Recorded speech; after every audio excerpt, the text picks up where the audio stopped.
Hi, I'm Run7 and welcome to my stream. If you want to catch these live, then check out the links below to get my Twitch stream where you can be much more interactive. And if you feel like skipping past some of these intro clips from the past month or two, just fast forward until the timer reaches 0. Otherwise, stay tuned and watch these as it's some of the classiest material I've done in a while. Gonna be full adult mode right here. Dude, for 50 bucks, I'll send you feet pics. We'll try a brain dance. Sounds fun. When in Rome. And so I was talking to them about context. For example, if I were to demonstrate to you how to brush my teeth, right? I would be doing something like this, right? Maybe you brush your tongue, you gotta get way back there on your tongue, so you're like, And if you didn't know I was demonstrating brushing my teeth, it would be taken out of context and you would get a lot more entertainment value, as many of you who just clipped that scene did. Dental hygiene is very important to me. I take that seriously. And for the right price, I will put anything in my mouth. La Castellana Nacho Jalapeno Juice. We're dunking all the way down in there. I'm a stand-up guy, right? Some people lean over to wipe. I like to stand up. See, again, context, guys. It's all about context when you're here at the Run7 show. I don't play a lot of video games when I stream, by the way. I just ramble on about random like what I'm drinking until chat scares me back into playing the game. Shoot him in the dick. Shoot him in the dick. Here we go. 50 bucks, that's a deal. Dan's charging 500. I'm only charging 50. Send the money to me.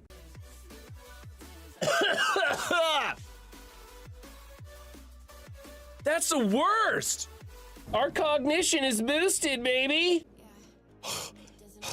I have no idea where I'm at. Oh my God, there's two. Get out of here. I told you, I ramble. I ramble when I play Backpack Brawl. This clown ate people.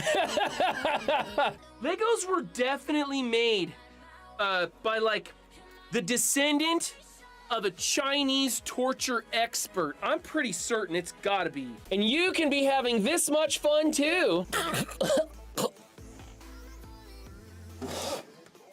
Mama! Honestly, it was one epileptic seizure just waiting to happen. She doesn't have a dick, but I'll shoot her in the crotch anyway. This is the life for me, thank you. Champagne, flying cars, listening to other people's misfortune. Yeah, we've arrived, everybody.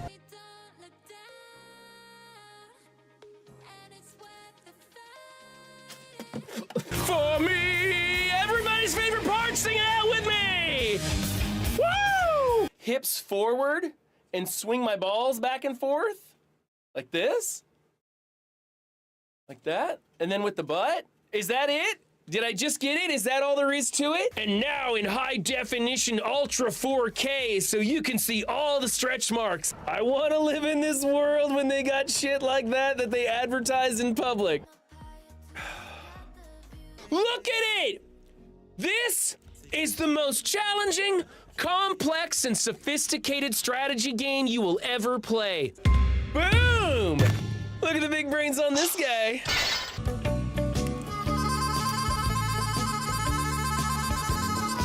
I can see paradise by the dashboard light. I think that's the wrong term. I think that's a nickname for a butthole. I'm not really sure.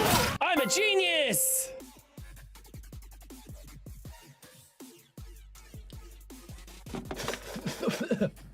A lot of seeds in that one. What is the most popular dance step? Back, side, cross, tap, cross, tap. Looking for whatever is trendy. Got my legs backwards, but that's okay. I got 4 steps in. Kids are doing on the interwebs. There's a little back and forth with the hips, trying to arch the back, more butt. I put some knees into it now. That kind of looks fun. Okay, ah! Oh, ah, ah, ah! Ah, they're sticking to my feet! They're just piling up! Ow! Oh, shit, ow. See that? That's not bad. I got nice feet. I got nice feet. I'm telling you, I got nice feet. This is no place for you. Get back to the... And give you chills afterwards. Is there a shadow moving in your background, Will? Background? What are you talking about? Dan saw it too. I 100% just saw it. What? No scurvy here. I was talking to your mother. All about context, everybody. All about context. And you guys are never going to forget what context can do for you because you showed up today. Congratulations.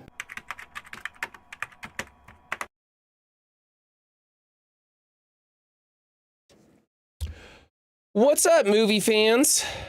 I am gonna be giving my grade of Predator Badlands along with Dan from the Mongoolie Show and Will from You Know Him as Cleaning Agent. And I think we're also gonna be joined by another special guest here in just a minute. I was actually gonna try and get in here early because I wanted to go over a bunch of games that I wanted to add to the stream while I waited to warm up. You know, I was gonna try and get here a little early, goof around and stuff. But I ended up having some issues and it took me almost an hour to get started. So we're not gonna do that. Instead, I'm just kind of stalling because I think Dan and our special guest are doing some sort of a behind the scenes game and I can't jump into Restream just yet because they're doing their things. But Predator Badlands? Humans, what have you I'm done? excited to do this review today. I'm super excited. I don't remember my scores for the other movies, so I can't really compare it to those, at least not, you know, in my head. So I'm just throwing out my scores and I'm kind of curious where this authentic grade is going to land because I think, and I'm giving a little bit away here, I think it might be the second best movie in the entire franchise, maybe. And I'm wondering if my grade of the movie is going to land it there or if it's going to come in like third or fourth or first or something weird like that. I don't know. So we'll see. Hold on. Let me drop the music down a little bit. Doop. There we go.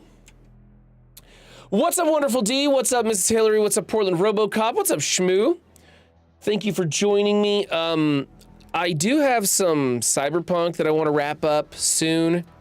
I wanted to finish a quest that I was on. That was another thing I was thinking about doing today, but I'm not going to. But I'm thinking that I might come back this weekend, do a little bit of that Cyberpunk, wrap it up, and then maybe put some highlights of that into the next episode of Cyberpunk because I have to find 2 more cars for Delamain.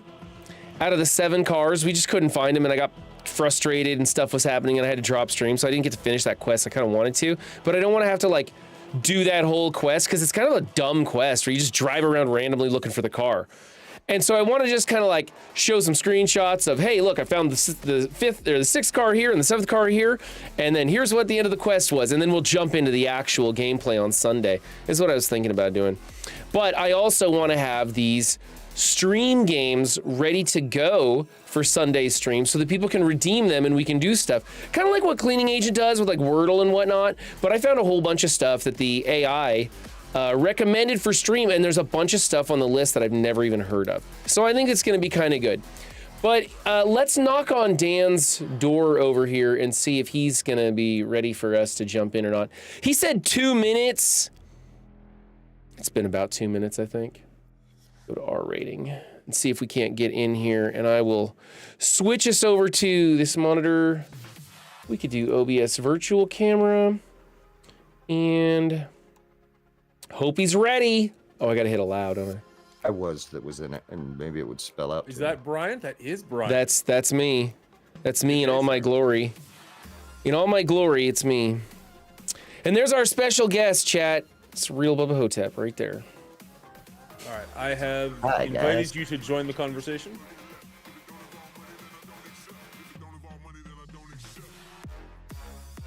Panda Blue giving out gifted subs to Wonderful D. Thank you so much. Both of us appreciate it, I'm sure. Oh, and you do, yeah, I'm accepting your thing. Sorry. We'll join chat. We'll join the chats. Here we go. Start sharing chat. Do that. There we go. Do that. All right. Brian, are you ready for a game? Hell yeah, let's do this. Do I gotta draw anything? I don't feel like drawing anything. That's a You good do time. not have to Something's draw bugging me. anything. I'll be right back. That's fine. We're gonna get rid of you anyways. Well, I've already seen this, so it doesn't Kick matter. him out of here already. All right. So Brian, what I'm going to do? I'll actually do a little bit of an intro, but because this is Predator Badlands, I have 10 movie predators for you to guess. You're looking for the name of the movie, not whatever the animal is or whatever. And I'm going to time it this time to try and keep it down to a minute. So just go as quick as you can. If you know it, go for it. If you don't, pass. Cool. I'm guessing the animal.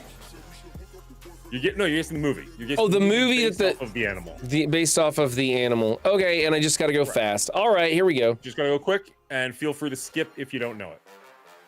Cool. Okay. All right. This week on our rating, I'm joined with Brian. We're talking about Predator Badlands, and because we're talking about predators, I'm going to show him 10 different movie animals, movie predators. He's going to try and guess them in under a minute. If he doesn't know it, he's going to pass. We're going to jump right in. Okay, Brian, you ready? I'm ready. All right, movie number 1. Which movie is that? Oh, I know this. I know the movie. I just don't know the friggin' title. I gotta pass. Movie number 2. Oh, isn't this the one with the guy from Taken? That's correct. Oh my goodness. I gotta pass. I don't know the title of that movie either. Oh no! We're off to a rough Jaws? start. It is not Jaws. Jaws 2. The other famous shark movie. Deep Blue Sea. That's correct. Oh, this is the one where the house in Florida floods and there's all those alligators in it, right?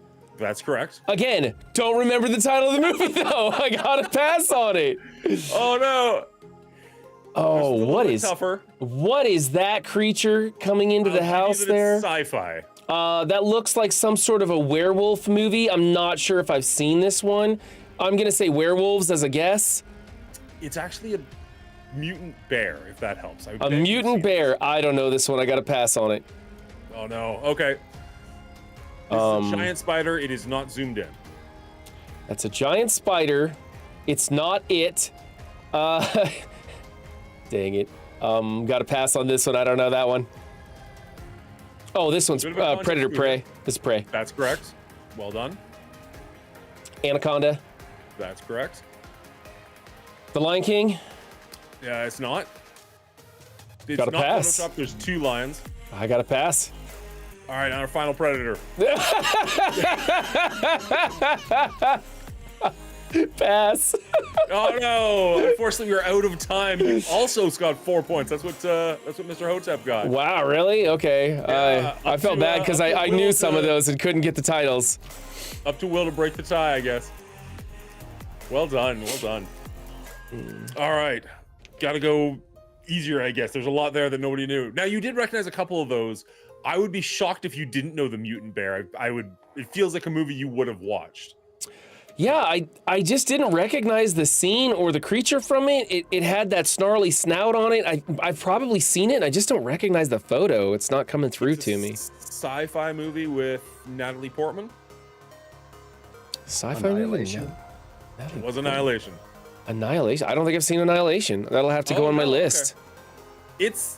It's got interesting things. I wouldn't say it's a great Oh, I know Annihilation. Yeah, they go in the little space warp bubble thing to... Yeah, okay, I remember Annihilation. Yeah. Oh, you said it again even after I said stop talking about it. now he's gonna win. All right. Will, I know one have a guess. quick I know little one game for you. guess for everything. I know one guess for everything. Did you see either of the other two play? No, I was on Run's Twitch, and Okay. I saw you guys were setting up the game, so I shut it off. So I don't know You're anything the best. except for Annihilation, because Brian can't stop saying that. Sorry, yeah, just, you know me, I can't ever stop talking. That's how it goes. It's all no good. doubt. It's all good. I'll still fail right. miserably. We know this, so let's So I'm gonna kick the other two out for a second. Will, because we're talking about Predator Badlands, I have 10 different movie predators for you. You need to guess the movie based off of the one little clip that you're gonna get. You have a 1 minute time limit, and you can pass if you don't know it, right? Yeah, pass is gonna be my favorite word. Let's do this. Absolutely. All right, this week on our rating, we're talking about Predator Badlands, and I'm joined by my co-host, Will. We're talking about Predators, so I'm going to show him 10 different movie Predators in 1 minute. He's going to have to guess as many of them as he can, pass if he doesn't know them. Will, you ready to go? Let's do it. All right, movie number 1, what do you got? Life of Pi. That is correct for 1 point. How about movie number 2? Oh my goodness. What is this, alive? I don't know what this is. Is that a pass? Pass, yep. Unless All it's right. right. That Jaws. was not right. That is not correct. The other famous shark movie. What, there's Jaws 2? Sharknado. No, what's Megalomagado? Pass. Pass it is. Megalomagado. What is Oh this, my. Lake Placid? Nope. Oh, that's a good one though. That's a good choice. Oh, pass. All right.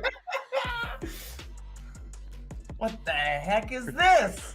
Yes, you heard it. You heard it. Annihilation. There it is. All right, 2. Let's see. What's the next one? This is zoomed. This is not zoomed in. This is a giant spider.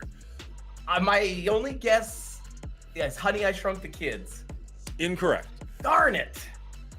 Isn't there a spider? Or maybe it's just an ant. It's a scorpion. It's a giant scorpion and a giant ant. Oh, pass. All right. Oh, this is, wait. Oh, no, this is Prey. That's correct. Oh, jeez. 5 seconds. Anaconda. Oh, there it is. One more here. Just see if you can get this. Spirit in the Darkness. Ghost in the Darkness? Ghost in the Darkness. I'm so happy you knew that. But unfortunately, we're out of time. Oh, Well man. played. Well played. I couldn't think of the title fast enough on that one. No, that was good. That was, I mean, we helped you out with Annihilation pretty hard, but that was, I think he would have was still. fine. He The still other would have guy's taken forced, so I'll the take it. trophy on there. What was the spider? Harry Potter and the Chamber of Secrets. Oh, darn it. What I only was- saw the one with the So we snake. had, everybody got Life of Pi. Except me. Well, okay, fair enough. Yeah. I knew the movie. I just couldn't get the title. The Gray. That was it. Yeah. Okay. Gray. I thought it was the Gray, but I was like, wait, isn't that just old, what's his name, alone by himself? It is eventually, but he starts off with a bunch of other people. Yeah, okay. I was Deep gonna Blue guess. Sea with the shark. Deep Blue Sea. Not the I Meg. was looking for this, and there are people arguing that it's a better shark movie than Jaws. I'm like, no. Oh Pass. no. Oh, no. Crawl with the alligator Crawl. in the Oh, house. because they're down in the crawl space the whole time. That's correct. I've never even heard of that. It's actually pretty good. It's a solid film. cheesy It's pretty horror, good. but actually pretty good. Annihilation, which we know now. I knew that one right away. Harry Potter and the Chamber of Secrets, I believe it is. Yeah, that's why I wouldn't get it. This is Prey. There's just a little bit of the cloaking device there. It's pretty small at the moment, but you can see it if we zoom in. Oh yeah. I couldn't get the Revenant out of my mind. I knew it wasn't that, but I was like, I've seen this before. All good. Anaconda, pretty decent one of his face there. Yeah, easy. So you got this one, and I'm so happy you did. The Ghost This in the is a Darkness, movie that I loved growing up, but I know it's a terrible movie. The Ghost in the Darkness. I like Ghost in the Darkness. I thought it was okay. It's okay. It's not something anybody has talked about in 20. This is the first time that name has been uttered in 25 years. Like it is not funny. something that comes up. And then half joke, half serious was The Lovely Bones. I knew that Oh, one, but I, Oh yeah, got that too. I've never seen Lovely Bones. I don't know. I would have got that only because It's- I hate Marky Mark so much, and he's so terrible in the movie. Pretty dark.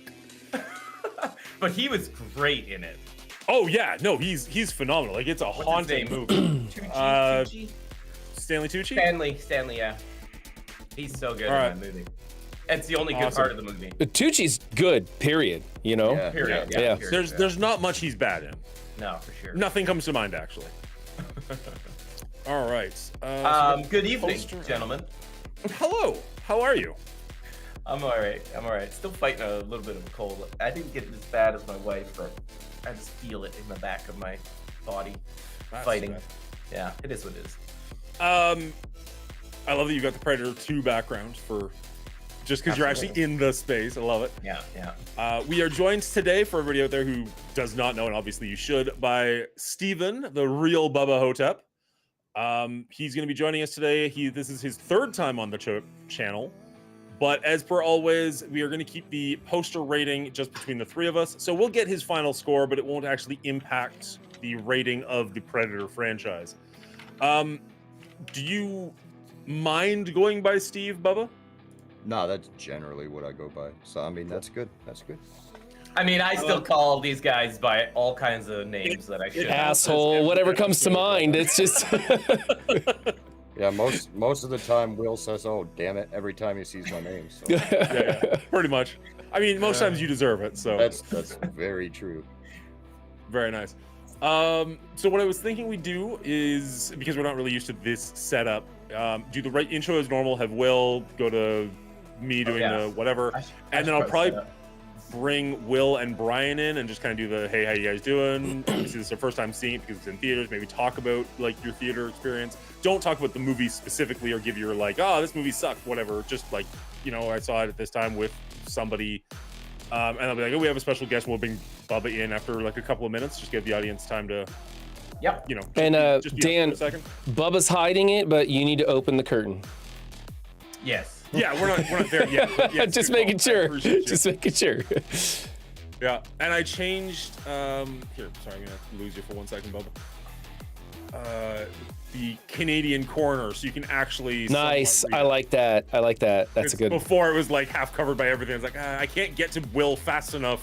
Sorry, I can't get to this screen with getting rid of the two of us fast enough to read it. So it's like, all right, I do need to make it a little bit smaller. Apparently on both sides, I was kind of flying blind. That's way better than it was. Still better than it was. Yeah, still better than it was. All right. Clean's Canadian corner. Good Just lord. in case. I mean, I know. That's good. I appreciate it. so. And now you get to wear a wig. Bubba. Oh, for you don't crying have out to do loud. this, but can I edit it for you? Is that I can edit it for you? Oh my gosh, I'm so excited. Oh, Do you prefer Steve or Steven? Steve is fine.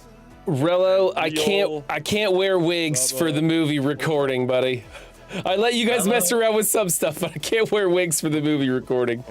Rella was hard trolling me today. I know, I saw that. You banned him. Yeah, he's in fine form today. Bridget's bothering you, or sorry, Bridget's upset with you, Queen Agent, because you keep trying to ruin her streak by having random streams in the middle of the day. I know. Yeah, He almost got me this morning.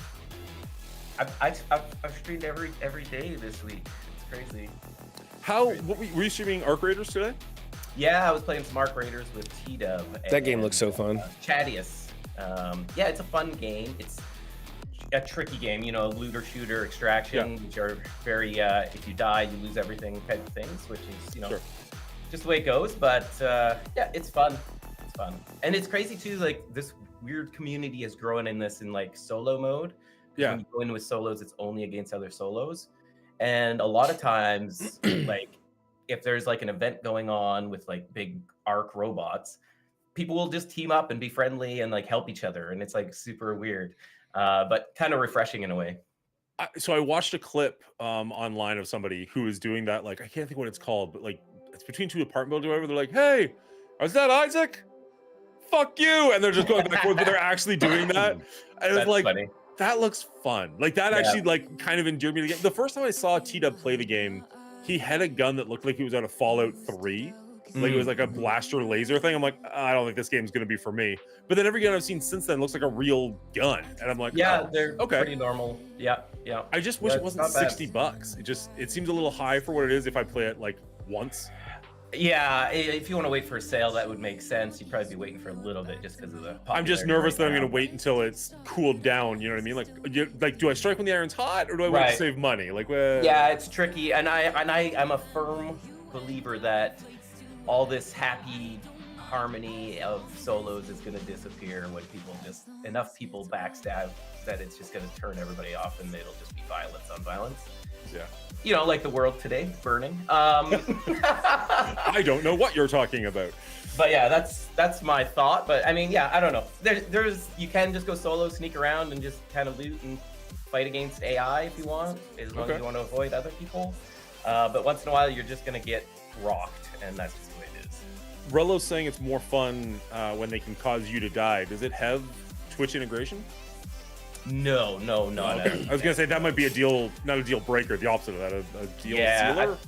Right there. That would be. I think it would be hard with PvP involved. Not that fair. It doesn't happen. I mean, you can just spawn mobs, something, right? Like it doesn't have to be. Yeah, I'm not sure, but I guess if there's other people, they can spawn the mobs on you, and they actually end up affecting some rando just playing the game. It's like, what's happening? Crazy. That would be crazy. Oh, it's crazy. All right, it's like 10 minutes too. Brian doesn't want to draw. Do we just jump in, or what do you guys want to do? We don't need Twitch integration with the Goose. I think we should just feel jump warmed in. up. I think there's a lot to talk about. Plus, we have an extra here, so I think we got plenty to fill. Fair enough. All That right. being said, I'm totally unprepared, What? as usual. I don't know why I said that like you've ever been unprepared in the first, but usually it's me who's like last minute figuring out. I mean, what I've my got- scenes are. a very short write-up. Let's do it. Okay. So Mr. Hotep, I'm going to put you in the back burner for a couple minutes, and we'll bring you back in a sec. Okay. We're also going to open them curtains. I remember where it is. There we go. I made this, and then I remembered, like, oh yeah, there's gonna be 4 of us. There's nobody gonna see this Predator Badlands thing. I guess for the first couple of minutes. It's the thought that counts. First couple minutes. Yeah, prepared. Consistency is key. All right. Predator Badlands 2025. In a desperate attempt to gain his cloak and prove himself worthy of his clan, Deck, the runt of his Predator clan, travels to the deadliest known planet to bring home the trophy of an unkillable creature. Lots of other things happen too. Just go. Oh, damn it. Oh, I wish I'd left it on full screen. Damn you being amusing while I'm not looking. It's all good. It's all good. Cut it. Oh, I'm going to now, but I would have kept it if I'd had it full screen. Sorry, I just remembered there's no chance I'm going to remember the actor's name who played Dex if I don't have it directly in front of me. And I'm probably not going to be able to pronounce it even with it in front of me. I'm glad you're gonna attempt because Nope, probably not, but at least it's there so I can see it. Him and I are Demetrius and I are on a first name basis. That's all I'm saying. Good for you. Yeah, yeah, exactly. Stop there. Just Demetrius. Yeah. Hello, everybody, and welcome back to Our Rating, the show where I get together with my buddies. We talk about a movie franchise, break it down by movie, give an overall score, and throw it up on the board. Today, we're talking about Predator Badlands. This is the newest one from the Predator franchise. It's still in theaters, and I'm joined, as always, by Will and Brian. Will, how are you doing this week? I'm doing well. Excited to talk about a fresh movie in theaters. It's not often we do that, so it's an exciting change of pace.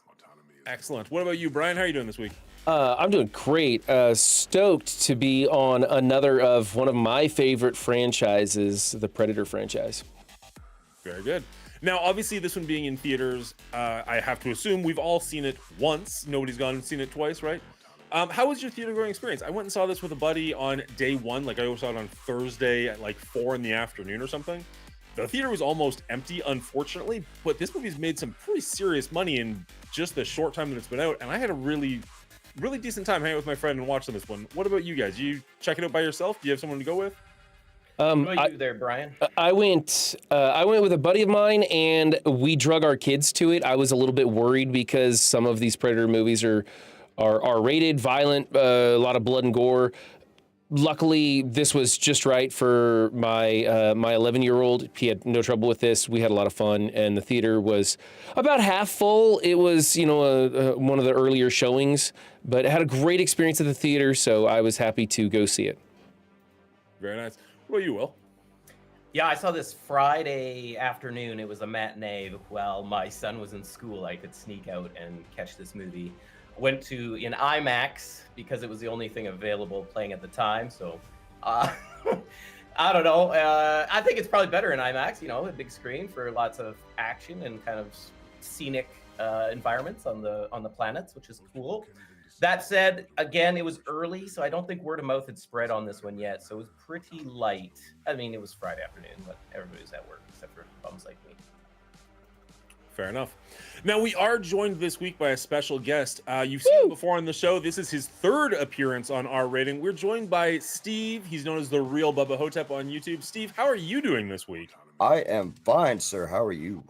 Oh, I'm doing excellent. I'm actually stoked to be talking about this one. We've had a couple of horror movies in a row. Obviously, Halloween makes sense. And they're just not my biggest genre, even though I did end up liking some of them more than I thought I would. So I'm excited to get back into the Predator franchise and talk about something that I actually do have a love for. So I'm pretty excited about that one. Brian, you mentioned something I want to touch on for a second, that you brought your kid to this. Yeah. Now, a lot of the controversy with this movie before it came out was that it's rated PG-13 instead of being rated R like most of the series is, if not the entire series. Did it bother you at all, or were you actually happy that you could bring your kid to it and not feel nervous about something happening in the future. Like a terrible parent. I was very happy to not be a terrible parent because I like this franchise so much, and this was the only time I got to go see it that I probably would have brought my kids to a rated R movie and been a horrible dad. But this was just right. It hit the sweet spot where action and excitement, and so the rated R to PG-13 didn't bother me a bit. Didn't bother me a bit. I was glad it fit in real well. And on a side note, I'd like to say welcome to the bottom half of the screen, Steve. I'm happy to have somebody down here for once. So high five, buddy. High five. Give you a high five. Yeah. Yeah, there we go. Oh my goodness. We're no, was just this keeping your it kids? geographically accurate. It's just Canada is. That's right. Yeah. Yeah, that's all. That's all. Was this your kid's first introduction to the Predator franchise? No, I've shown him a lot of the Predator movies, not Predator 2. That was one of the more violent ones, has some sex in it and stuff like that. So I think he's seen 1 and Prey. Gotcha. Yeah, my kids have seen Prey. My twins really enjoyed it. If I live out of town, so I would have had to come home, pick the girls up, and then go back in to watch the movie. So that's the only reason they didn't join me for this one, because they really liked Prey and they were excited to see this one too. So once it comes to Disney, I'm sure we'll watch it as a family. Now, Steve, we were just talking about the rating on this one. We talked behind the scenes, and if I remember correctly, the fact that it was PG-13 was something that did bother you before you watched it. Was it something that bothered you after you watched it, or do you not really have an issue with it?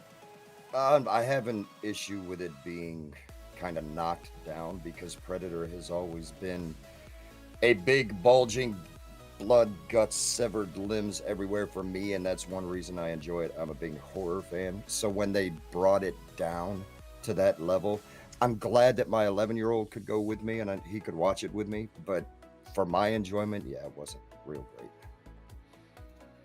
And they still have this listed as sci-fi horror? There was no horror in this. There was no horror. This was action adventure sci-fi.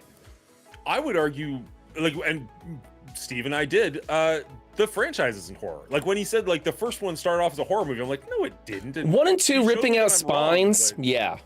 Ripping out the spines in 1 and 2 for sure, I thought. And even in Prey, there's some pretty graphic decapitations and kills and stuff in Prey when he's going through the hunters. It's a gruesome action movie. I'll definitely give you that. But like Mortal Kombat, they rip out spines. That's true. Yeah, you're right. Yeah, horror isn't the title for this. I think there's lots of subgenres of horror, and I think Predator on a whole, not this one really as much, but on a whole, especially the OG Predator movies, was more of a slasher. Right. Right.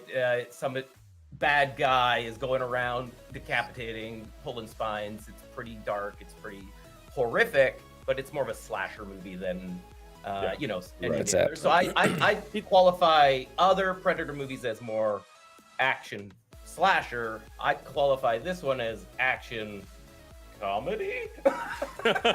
No, but okay, fair enough. I don't know. There's a lot of. I know. I will get to it. We'll get to it. I think the first one specifically, the first Predator movie, you can draw a lot of parallels to Alien. But the difference is in Alien, it's picking off people that are kind of helpless, which makes it feel more horrific, and it's like dark and you barely see the alien. Whereas in the first Predator, it's more action-based. You got Arnold Schwarzenegger throwing one-liners. The entire team, while they still get picked off, are all macho men with machine guns and whatnot. It just never had that tension to it that I would expect from a horror movie. But anyways, we're talking about Predator Badlands today. And one of the reasons that this movie was able to be PG-13 is because there are no human beings in the movie. I mean, obviously we have human actors, but in the story, there's no humans in it. It's all monsters and synthetics. That's it. How do you guys feel about that? Did that bother you? Steve, were you frustrated that we didn't have a body count of humans in this? Well, yes, in a way, but I think this would have been better as an Alien movie. It reminded me more of Prometheus and Alien than it did a Predator movie, honestly. So that's something worth touching on. This is, I think, the first time that the Alien franchise is like explicitly talked about in a Predator movie. Is that Weyland-Yutani in this? There's EVP, but like as far as the actual Predator movies go, correct. We see an alien skull in the background, but that's more of an Easter egg than like these worlds Direct collide. connection, yeah. This movie definitely has Weyland-Yutani all over it. It's got synthetics all over it. I don't know. Does this movie ever tell us what timeline it's in? Like, we don't really know when this happens. It doesn't, but I have watched some interviews with the director, creator, Dan Trachtenberg, or whatever his name is. And he says That's this correct. one is about 200 years after Resurrection. So it's far in the future. Oh, wow.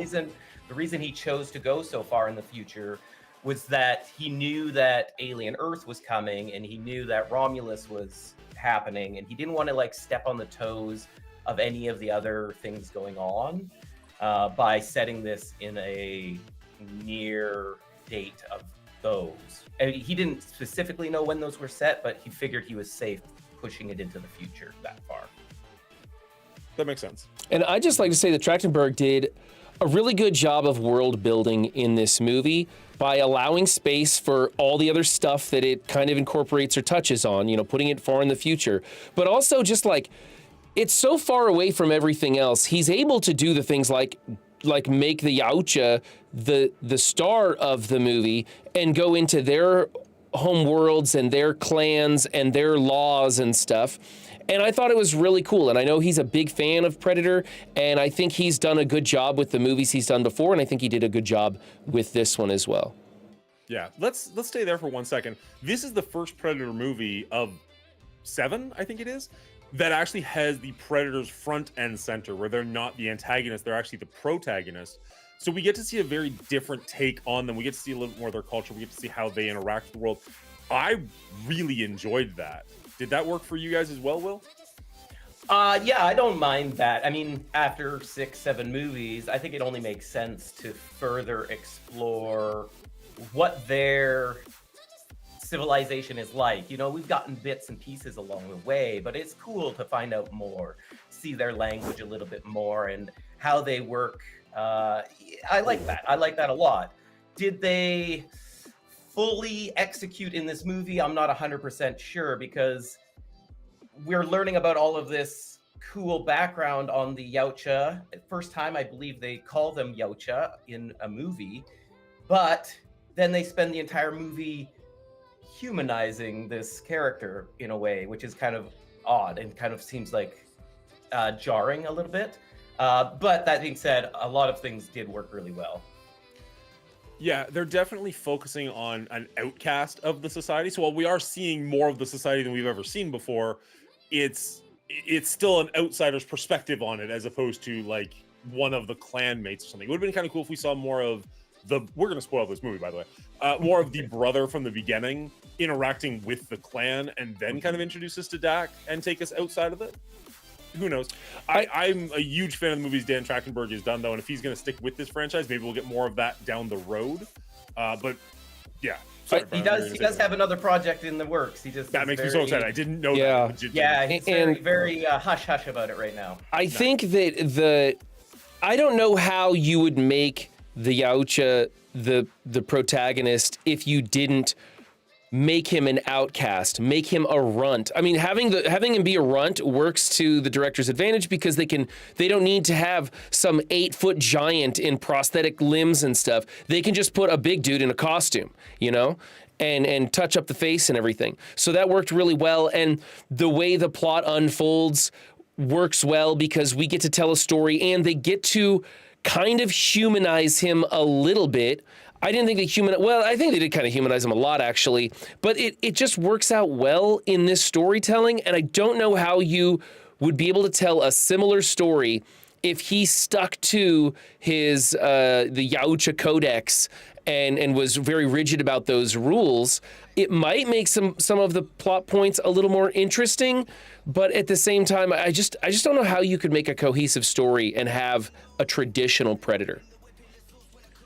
It does kind of feel like that would potentially get one note after all. Like Dex does kind of try to stay to those ways for a while in this movie before realizing like maybe there's more to this universe than I've been taught. But Yeah, the whole wolf analogy makes more sense as the movie goes along to Dex, and the way it is unfolding makes more sense to the audience, right? Like it does pair well, and I do feel that Dex was a little one note for the majority of the movie, which I was like, okay, this is why we have to humanize him because it's hard to relate to him, right? Yeah, otherwise he's just another predator, and it doesn't really go anywhere. And so this unfolds with a bit of an ending that I didn't see coming, because he incorporates what he's learned, and he has a character arc. He changes, he evolves, and he creates his own clan, and it comes out really cool, I thought.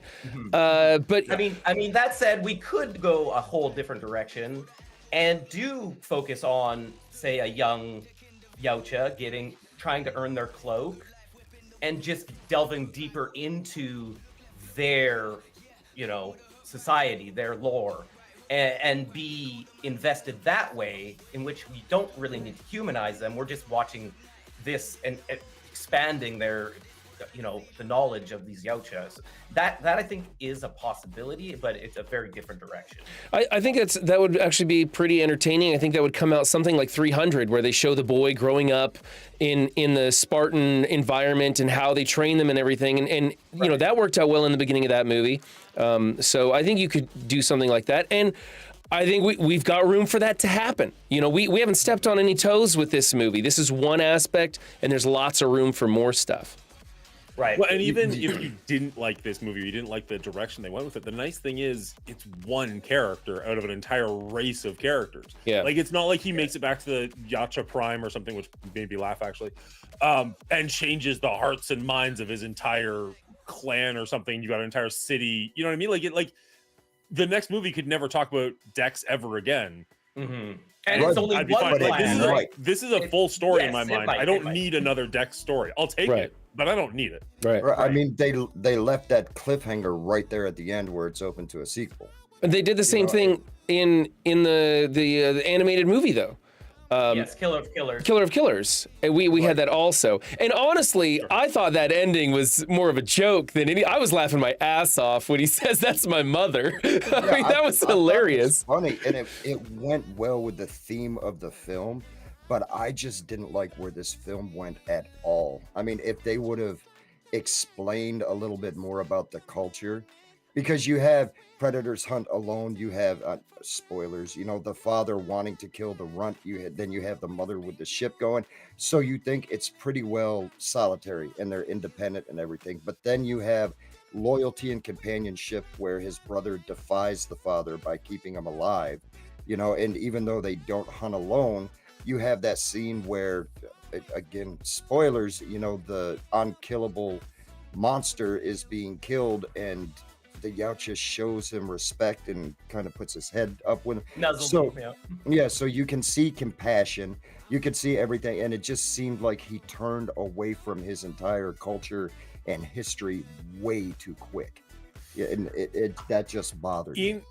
In fairness, his entire culture turned away from him. Correct. Right? Yeah. Like he was kicked out. He was not like a well-regarded, accepted part of the society, right? That's true, but he still wanted to be part of that society to show that he was one of the best of that society. For sure. He wasn't a complete outcast that didn't want to have anything to do with that society at all. So he was looking for another culture to embrace. He wanted to come back and be the best at what he grew up being. I think he wanted to prove his father wrong. I feel like he was a complete outcast. He just wanted to be a part of it. I don't think there was anything other than his brother that wanted him. Yeah, he wanted to prove his father wrong. He wanted to show everybody that his size didn't matter. And frankly, I thought he was one of the most skilled predators we've seen. And so he just wanted to come back and prove his father wrong. And then after his journey of doing this, he grows and he changes and he evolves, and he still is able to prove his father wrong. I mean, he kills his father. And then that's no longer, he no longer wants his father's recognition. He just wants to shut his father down and start his own clan now. Like he's evolved past his original desire to just prove his father wrong.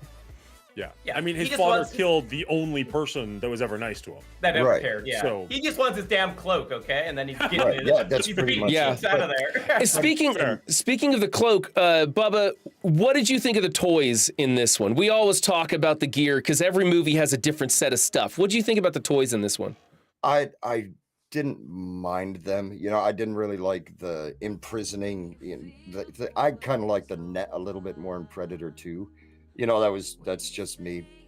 I like the lack of toys. I mean, that was fun to see, to have him kind of MacGyver stuff. Yeah. You know, that was really fun. That shows his adaptation. He can adapt to the surroundings. You know, it shows his evolution of being a warrior, which that's what predators want to do. They always hunt the best to become the best, and they adapt and learn really quickly and learn new skills. I think that was really good. You know, the lack of toys were better to me than the couple of extra toys that we saw in this one. And it almost mirrored Schwarzenegger in number 1, how Schwarzenegger utilizes everything around him. Yeah, I was gonna say, and Prey as well. Like the best movies in this franchise have the main character having to kind of Kevin McAllister themselves some weapons on the fly. And this one did that, but from the first time, it's from the Predator's perspective, not from the human trying to kill the Predators. I thought it was really clever. I really liked it. And also, I just thought the whip with the glass grass. Yeah, the razor grass. So cool. Yeah. That and how Okay. he put- and how he put the that vine or whatever, the monster vine, on his shoulder like the plasma cannon. The eel. The eel, yeah, the eel shooting the acid. I like No. that. That was a little cheesy, but hey, we've seen a hatchet on a string before, and I was okay with that. I'll go with the acid-spitting eel in place of the shoulder cannon. I'll take it. Come on, though. Yeah. Like, to the point where this acid-spitting eel gets fed a few berries, will sacrifice its life to protect the predator. Like it's a little bit... felt like jumping the shark a little bit there. It was a little bit corny. I agree. I'll give you the sacrifice was a little much for me. This movie didn't work 100%. There's definitely a couple of flaws in it. And when the eel agree. was like, "I got you," Yeah, that's one of those things where I give it the pass because I was having so much fun. It was the same thing with Prey. The hatchet on a string was stupid, but I gave it a pass because it was so much fun. the rule of cool does work sometimes. Yeah. The hatchet on a string was just cool, and the razor whip was just cool. I get they won't work. I still just like it. Yeah, Now, yeah.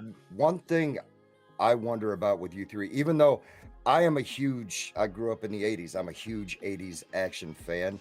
The one scene where he's lifting up and there's explosions in the background and everything, was that to you like a typical head nod to an 80s film with over-the-top explosion?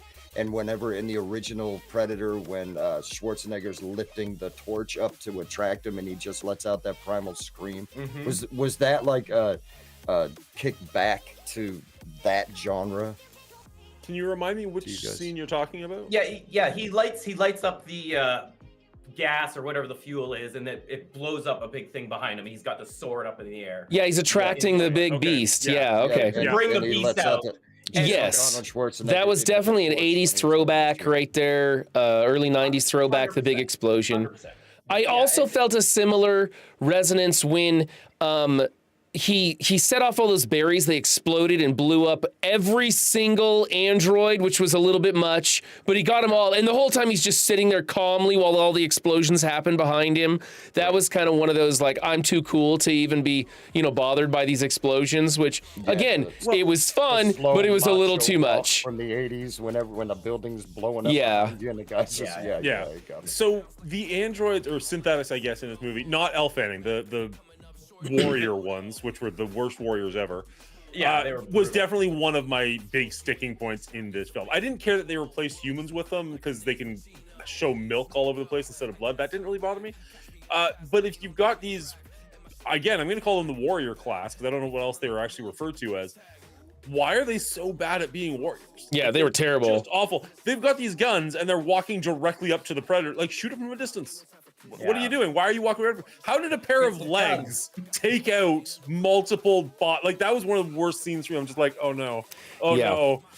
Like, you don't have, like, for one, she's supposed to be a scientist. They say specifically that the other version of her, Tess, is the one who goes out in the public. She just stays in the lab. So she shouldn't be trained for combat at all. But also, she's like weighing down the fully fledged robots with just her legs to the point where she's like sticking their head on a spike or something. I'm just like, where are you getting the leverage for this? Like, the whole thing just really bothered me. It I was a short figured Brian would have issues with that too because the I did. physics are all out of whack. Yeah, there. it was really bad. And even that one, that was just like, that one was so bad that I was like, that's It's not that cool. That's pretty dumb. No. Just flat dumb. I didn't like that she was fighting, two people at the same time with her upper half, her lower half, and winning. Her only advantage over those, just one-off little droid guys that she's fighting is that she's supposed to have emotions that allow her to exploit the animal life on that planet so that they can weaponize it, right? She's supposed to use this emotion to exploit it for some reason. Mm-hmm. I never really saw her emotion come into play other than her helping Dak change. And so I don't know why she, who is cut in half, is whooping the crap out of those guys left and right.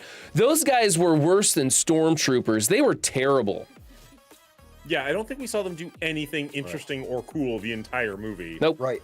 And they were supposed to be sent with Tessa to get the unkillable Kalisk, and imprison it and bring it back. And they were so inept. It was almost like when Dak defeated them to go back to face his father, what did he learn from those warrior synths? They just kind of like stood there. There was no big baddie in this film. I much rather would have seen everyone struggle when they fight one or two. And maybe Dak can take on 2 or 3 at a time because he's a super warrior, but everybody else should have struggled fighting even one of them. And then you have a sequence where he blows them all up with explosives to thin out the ranks and even them out. But having the leg fight was dumb. That one was just, I was just rolling my eyes during that one. Like, please get me past this sequence. Yeah. The leg fight was incredibly stupid. I didn't hate the homing sequence, the homing missile legs, where they're just trying to get back to the rest of her body, right? And he's using that as a distraction. If that had been the entirety of the scene, that would have been fine. Okay with that. Yeah. But then they start fighting, and admittedly they don't start doing anything until they get within where she can see them essentially. So maybe there's some logic there, she's controlling them from a short distance. I still didn't like it. I still didn't like that whatsoever. That's why I said action comedy. Yeah. No, I get it. There was definitely some attempted jokes in this one, just none of them really landed for me. Including, what'd you guys think of the baby Killis? Bud? Because that was I didn't make the connection until they said it. I should have. I went, that's funny. That little guy's eyes look a lot like the big guy's eyes, and I never made the connection. Yeah, I hit it right on. I really did, especially the way that Elle Fanning was more or less trying to manipulate and convince Dak to protect it and to take it, because it goes back to that having emotion to exploit to get their own gain. I kind of think she knew because she studied the Kalis. She knew what Bud was. I hit it right off the bat. Nice. It was the only character design or monster design in the entire movie that just felt super out of place. All the other monsters I actually thought were really cool. And then all of a sudden we get ugly Sonic running around for a little bit. I'm like, what is happening right now? It just looked awful to me. I like where they went with it, I guess. But the first scene, especially because the first scene's in daylight when you see him, so that you really see how out of place he looks. When it was the nighttime scenes, he looked a little bit better, but I still just didn't. Hey, he looked like a cross between a pug and a monkey, and it just wasn't working for me. No. So that sounds like it's a fail all around. I didn't hate his design as much. It is what it is. It's hard to do full CGI little character thing, right?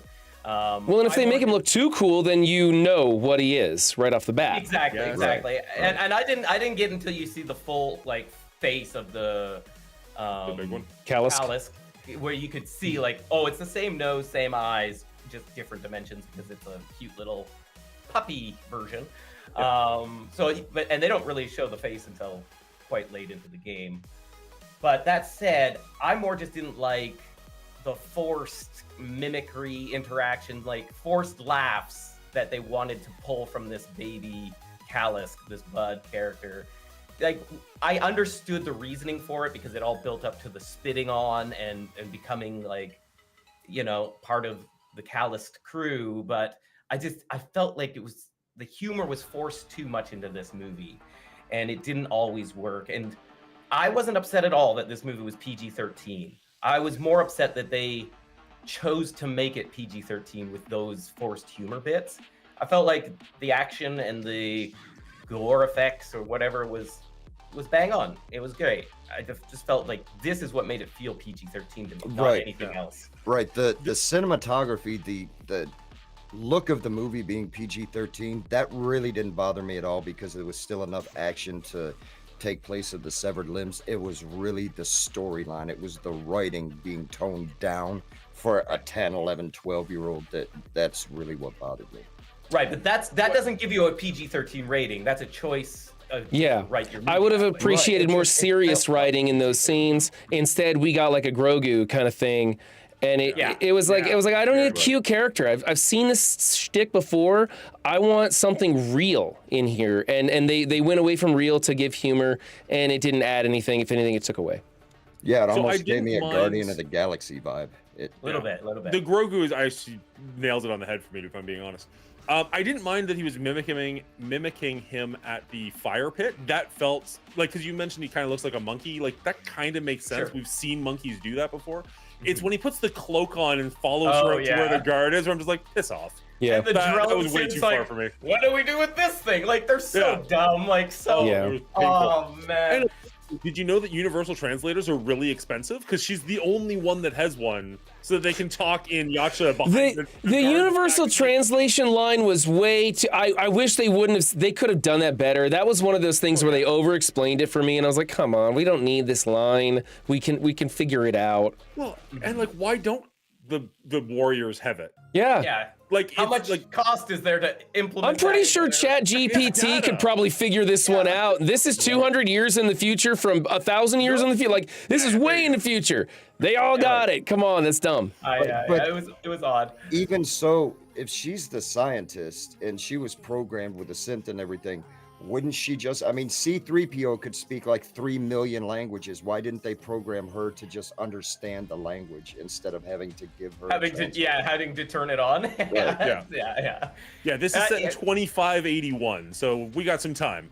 Yeah, there were some choices there. I mean, I understood why it made it easy for having English speaking on screen, not just full, having to read along with the action. So it made sense, but the execution again was a little bit flimsy. But overall, aside from like little hiccups here and there, my personal thing is that Dan overall is very good at just telling a simple story, but very, very well executed. And what did you guys think? Did you guys think that this was in line with his other movies? Like if you think 10 Cloverdale Lane, Prey, even Killer of Killers was 3 kind of separate simple stories, but I feel like he's very good at executing a simple storyline, simple plot.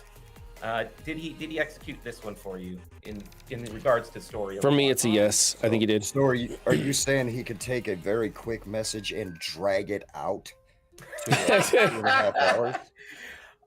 Yeah, if that's your take, yeah. That's your takeaway, I guess. Okay, but maybe you don't agree at all then, Steve. Like, do you feel his past movies have done that well? Or do you feel like all his movies drag? No, I'm a fan of Dan Trachtenberg. Okay. I really am. I like pretty much everything he does. Director is fine. Writer on this one specifically, Okay. I think he should have got someone else. It's him Patrick Asen. and a couple others, yeah. Yeah, him and Patrick Asen, but they've worked before. They were both Right. on Prey, and I think Yep. that was a fantastic storyline. This one, I just think they Disney Plus'd it. Yeah. And they just brought it down, for all audiences and the whole family. Right. And it just wasn't my Predator. It wasn't what I grew up with. Which is an ironic statement because Prey was exclusively on Disney Plus, and this one actually went to theaters. Mhm. I feel like you're right, like they're reversed. Like Prey's more hardcore than this one is. This one is a little bit more Right. family friendly, we'll say.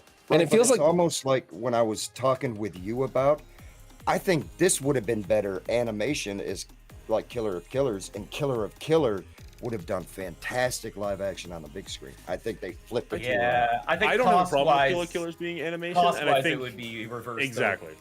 Yeah, like on a just over 100 million or whatever. Like this is pretty tight.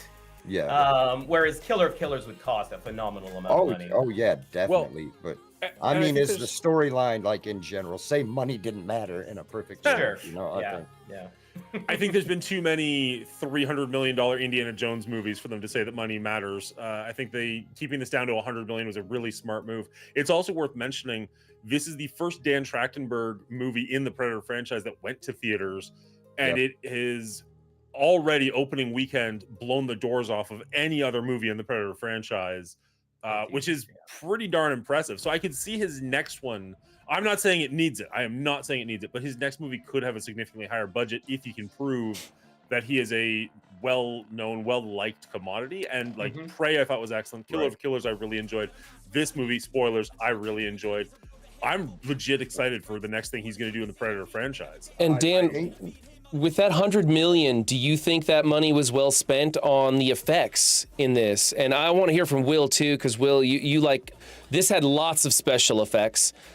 Kind of had to, right? Because we have so many monsters and aerial battles and stuff like that. But we also had some practical effects in this. Do you guys think, Dan, you go first, do you think the money was well spent on this? So the $105 million budget, I think, actually went pretty far with what they had. Like, they'd save a ton of money on actors. There's like 3 people in this entire movie. But as far as the effects go, with the exception of Bud, if that's his name, the little baby Killis, I thought all the monsters looked really solid. And for having the same actor and actresses on screen multiple times, whether it be Elle Fanning or whoever played the drones, that also seemed pretty seamless. Now, that's pretty easy technology. We've been doing that for a long time, but it never took me out. The alien world felt alien, which doesn't always happen. I really don't have an issue with the budget of this movie. I think keeping it small, keeping it down to 105 million is brilliant, because then the odds of them making that money back is really solid. They could have an actual hit on their hands. This is why horror movies work so well, because you can make a decent horror movie for 20-30 million dollars, and then even if it only makes 100 million, you still tripled your budget. This only has to make 200 million dollars to do okay, and opening weekend it already made 80. I think it's a brilliant move, and I think it looks solid on screen. I really don't have an issue with the look of this movie, again, with the one exception of the daylight baby Killis. What about you, Will? I share a lot of the same sentiment. I mean, I think, would I prefer full, real effect, real mask work? Yes, but I completely understand that it's not practical, pun intended, because, Deck is talking. He's without a mask this entire movie, save the end, which he has a terrible mask, but whatever. Yep. It's like there's no other way to go about it, and it worked well enough, and I think they spent a lot of time making sure that he looked good, and the rest, I think, for the most part, it plays off. There's a couple things here and there. Some of the fights, were a little like it's a little shaky cam, like close up, because maybe you're not getting quite the perfect execution of action that you want. And I think all the Predator movies have had trouble with the weight of a predator. They're such giant beings, creatures, and yet when they're jumping tree to tree or fighting each other in the beginning, the brothers, they just feel weightless to them, and it never fully feels, it just doesn't quite feel real. But I think all the Predators have had that problem, so I can't really knock this one for it. Yeah, that's a rule they've been doing since the first one, so that's just who they are, I guess. They're just really hollow boned, those buggers. Right. Well, we don't know what the gravity is on Yautja Prime. Sure, but every other time it looks normal, right? Yeah. Like everything else looks weighted normal, except for when they're floating through the sky. I know. Well, and we know what it's like on Earth, and a couple of these movies happened on Earth, and we still see them jumping from tree to tree. Exactly. What about you, Steve? What did you think about the budget versus CGI in this? And then we'll ask Brian what he thinks. I think with the budget being so small, I would much really bad than have the entire movie look bad. So I think they budgeted very well. I really didn't have a problem with it. What scenes threw you out visually?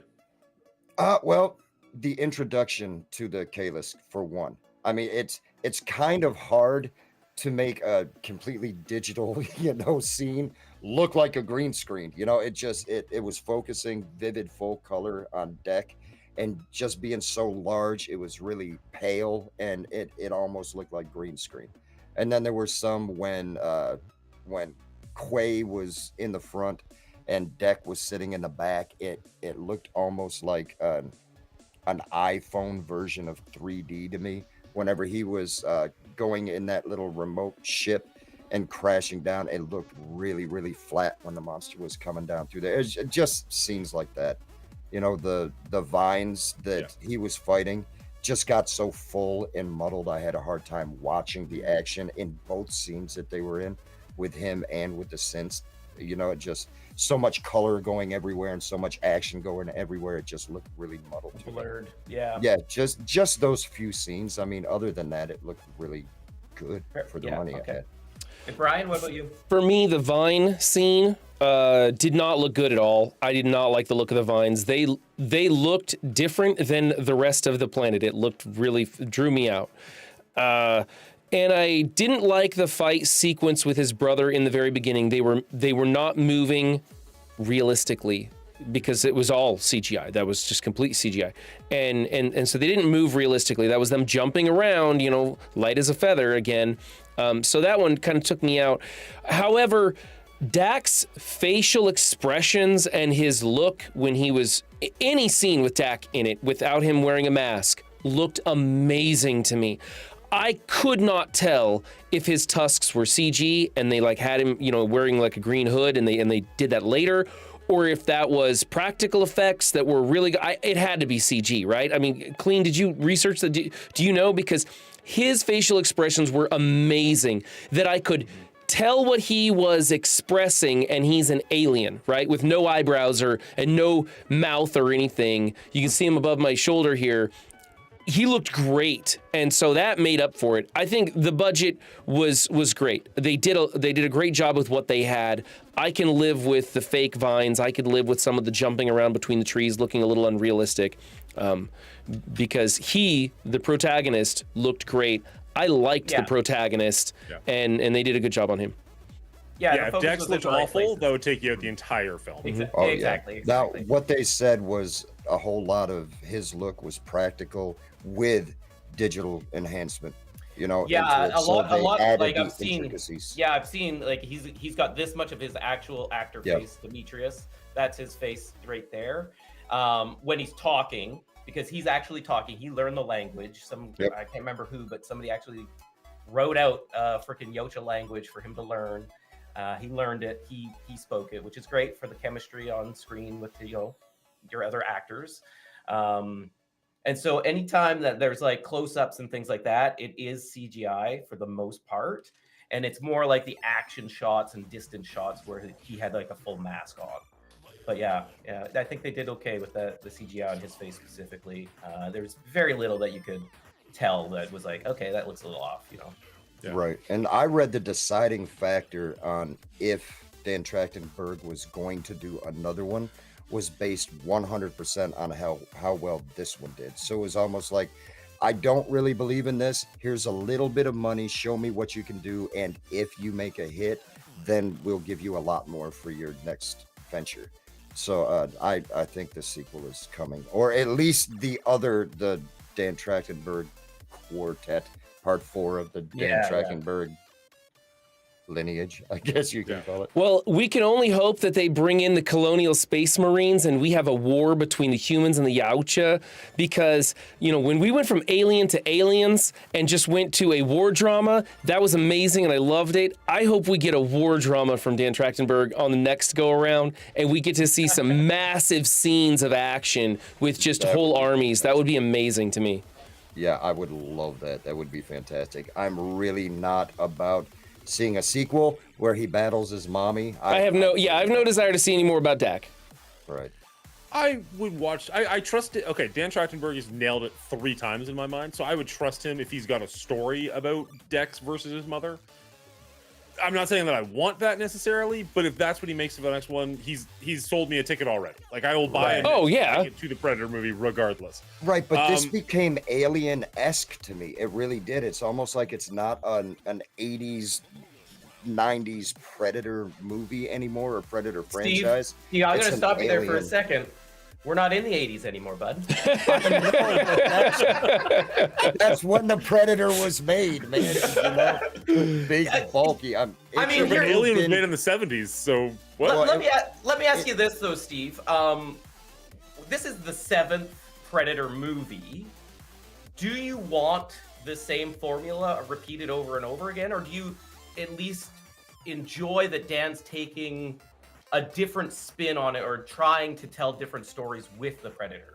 I like the evolution of the Yautja itself. I do not like the complete turn away from the entire Yautja culture. You know, like its entire history of now they can hunt in groups, and now, you know, any clan is their clan. They're not devoted to their family and their, you know, like. Well, but this is like a one-off hero's journey. Yeah. but right? you guys, he didn't turn away from Yautja culture. He started his own clan after killing his father and proving his worth. He used a tool to find him. He didn't make a friend. It was a tool. He made that very clear that she was a tool the whole time. Well, and maybe until the end. and until the end, and then he incorporated the Kalisk into his clan, essentially proving that he was not only good enough to kill this thing, which, let's face it, he cut that thing's head off once. He should have got a trophy for that alone, but he was able to bring a Kalisk into his own clan. And so I don't feel like he completely moved away from the culture. I feel like he evolved the culture further, is what it felt like to me. And it's not even, I don't even know if I get involving the that. culture. It's just him. It's him. That. Right? He's alone in this, and he's now found his own clan because his Yeah. clan wants nothing to do. Literally wants to kill him. Yeah, Right? it reminds me less of like they're evolving the Yautja culture, and more like this is the Jungle Book. Like this is a random person in the middle of the jungle. He's doing what he can to survive with what he can find. Like that doesn't rewrite human culture. That's one random offshoot. We're just following their story. That's how I looked at this. I literally just came up with that just now. But like that's kind of the idea that I looked at. And you know what? His entire culture pissed on him, so Sure. you know, he's got every right to be like, I'm gonna do my own thing from now on. So and I think we all feel similar, like, oh, this is a cool one-off. Yeah. And Yeah. I'm okay if it doesn't continue. Oh, even I though don't it's want set up to, right? want all Predators to go this route from here on. No. I like this story, but I want another story where the Predators are back to being the bad guy again. I want to see that, right? Yeah. I So agree with that. I don't even have to have them as the bad guy. I could even just, like, as I said earlier, just drop us right into the culture and let us swim in there a bit and Sure. feel the water.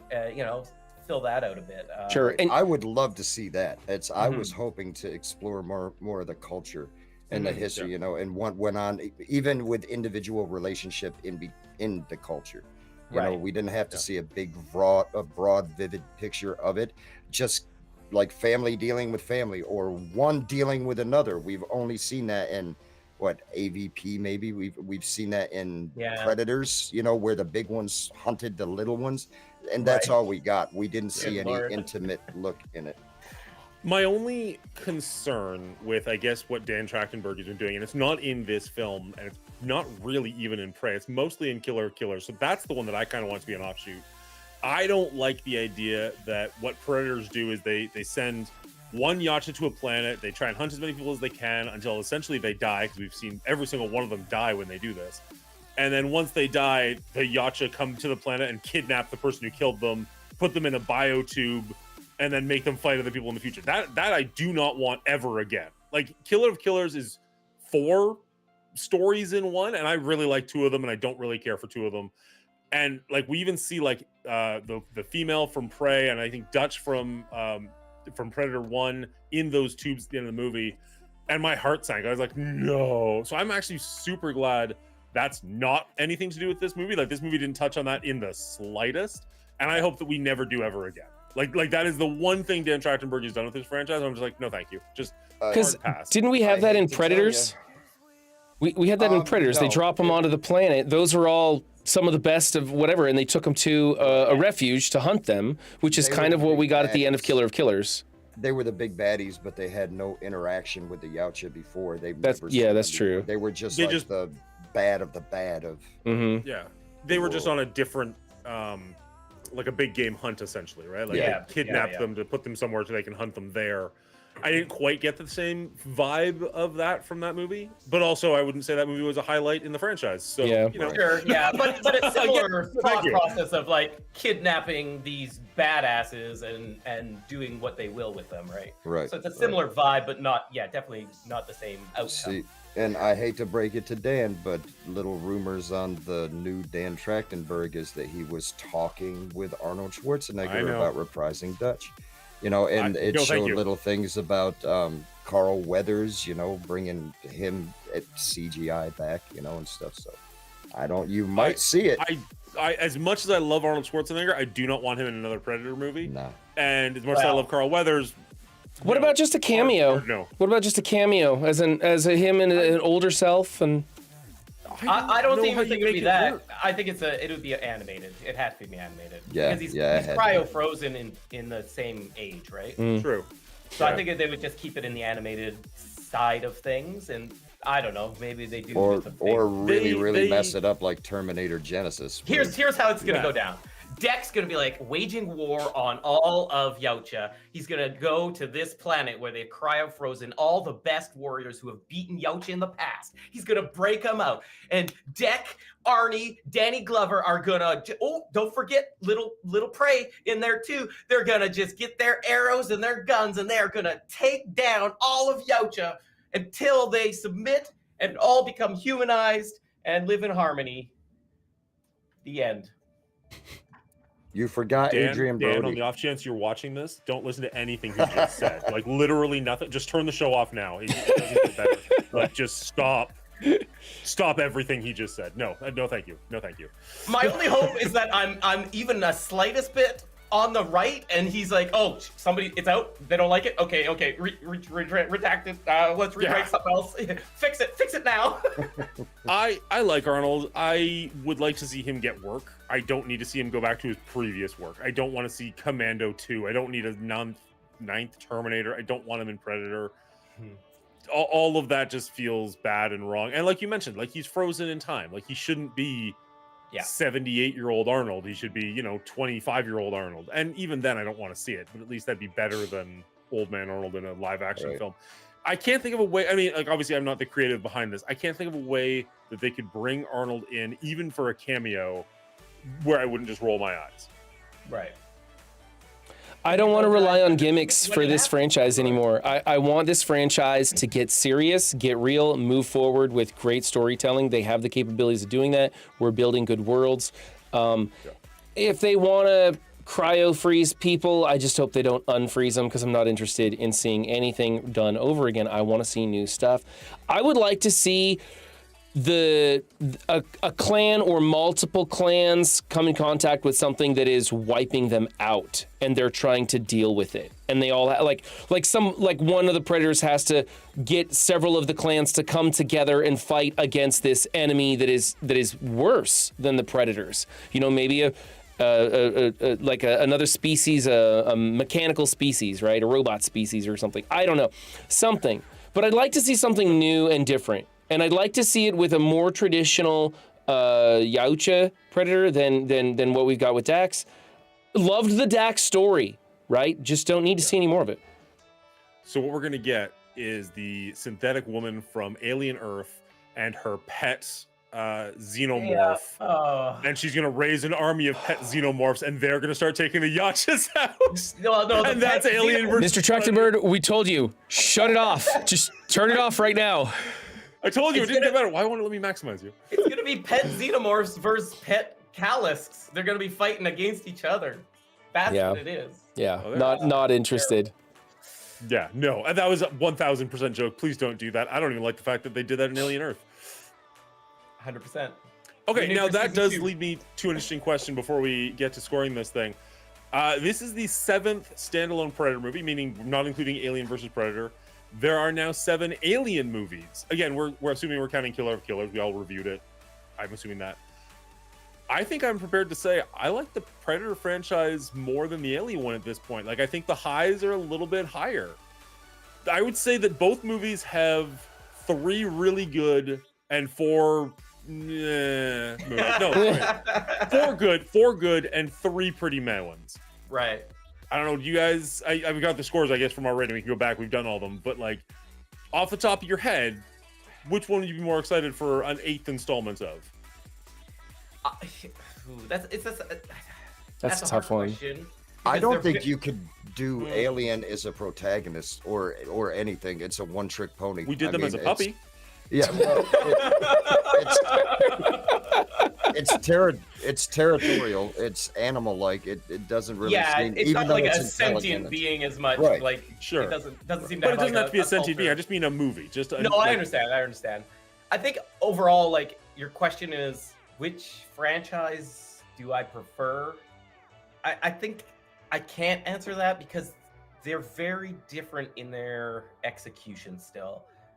I feel like because the Predator is like this prime hunter that wants to fight the best things, and that's a very different story than this alien xenomorph that is kind of like, I don't know, almost like a virus trying to just spread everywhere and kill everything. The way the stories unfold, the way the stories are told, they're just too different.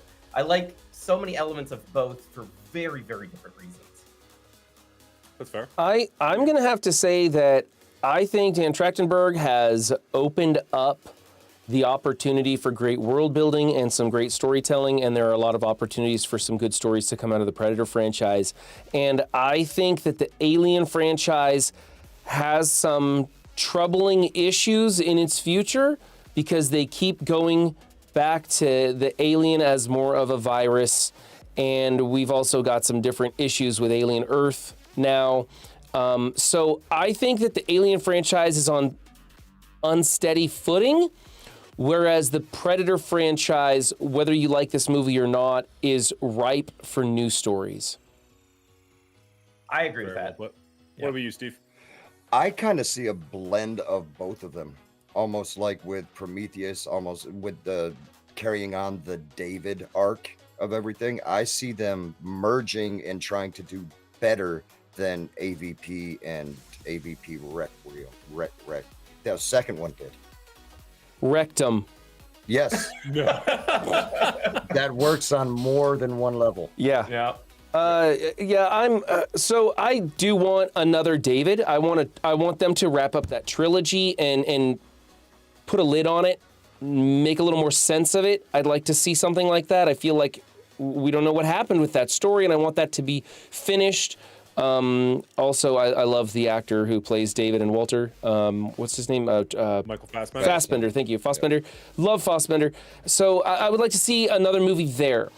I hear that Romulus is getting a sequel, or should be, and I'm interested in that because there were some great highs in Romulus, but there were also some very bad lows for me in Romulus, and I just don't know where it's going to go. So, like I said, I'm unsure where that's going to go. For me, after Prey, Killer of Killers, and now Badlands, I think we've got 3 good movies going in a good direction, and hopefully we get the green light for a bigger budget and some real huge epic storytelling now in the Predator franchise.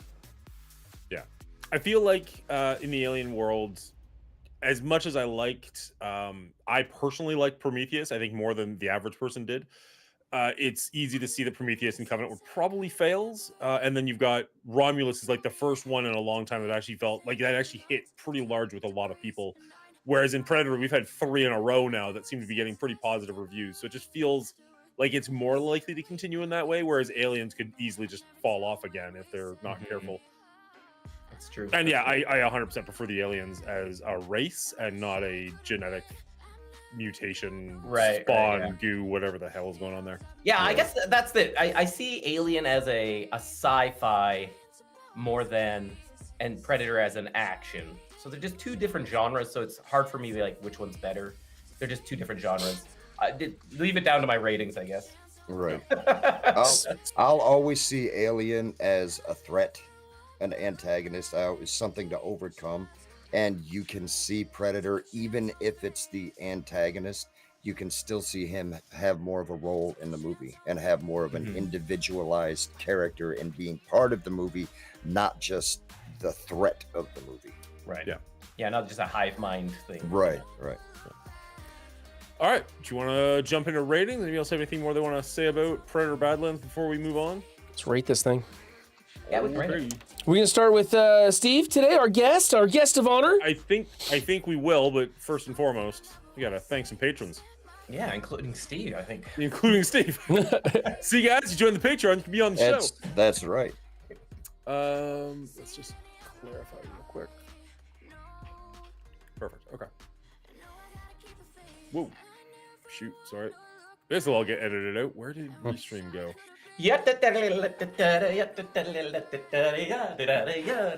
God, I wish I had your energy today. Or any day, literally ever.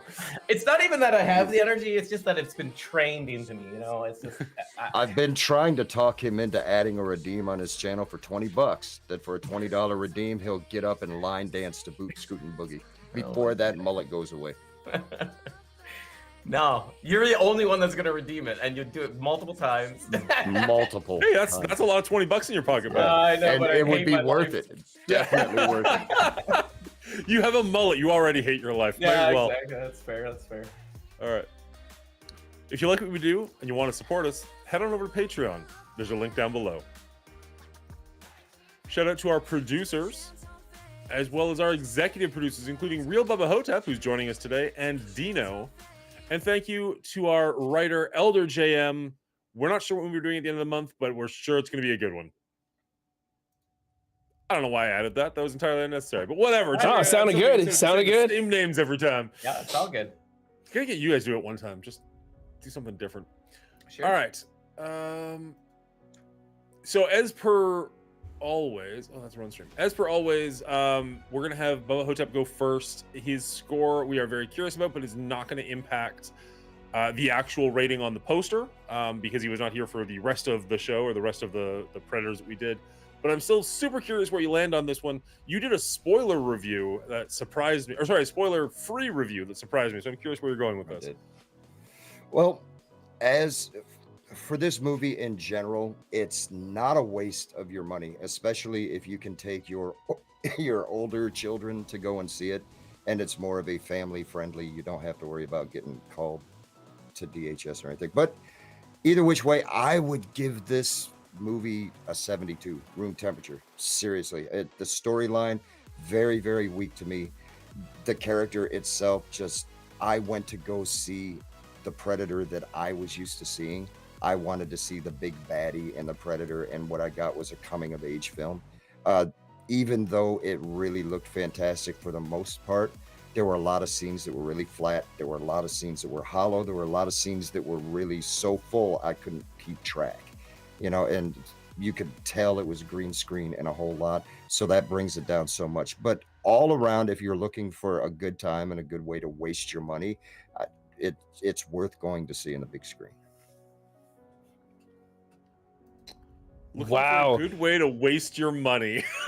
Coming of age film. Wow, And that's this is shots the guy fired that's- right there. And this is coming from the guy willing to spend $20 a pop on watching Cleaning Agent line dance.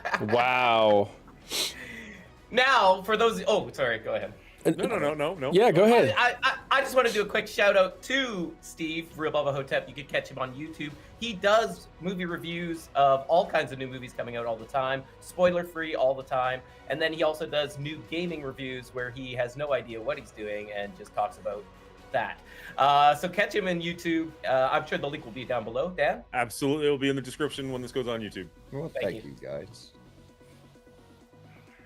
I mean, in fairness, I usually cut these sections out, so I'll have to make sure I keep that section in. But Flag it! other than that, I'll cut that and put it like right near the beginning or something. What to say about this film? It did have its issues as we've gone over. The thing is that I had so much damn fun watching this film that I didn't mind most of it. That's really all there was to it. I knew what I was getting into when I walked into the theater. I had seen enough clips and trailers for this because I'm an avid fan of the franchise that I had a really good idea of what it was about. I had very high hopes. My expectations were a little bit lower. This reached my hopes. So I was very happy with the film. I think it's a great addition to the franchise. The fun factor on this one for me was just through the roof. And so because of that, it carried in some of the other areas, which really weren't all that bad. Just would have liked a little bit more seriousness in some of the storytelling.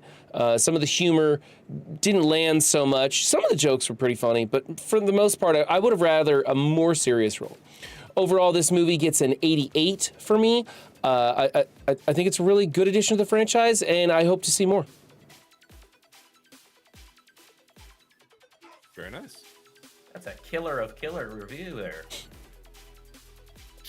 No, that's quite a bit better than his killer of killer review. No, I just... Okay. Whatever, Dan. Why don't you read All right. All right, for my take on this one, I unfortunately, because this is still in theaters, I was only able to see it the one time. I usually do like to try and go back and even catch scenes again if I can, just to like remind myself.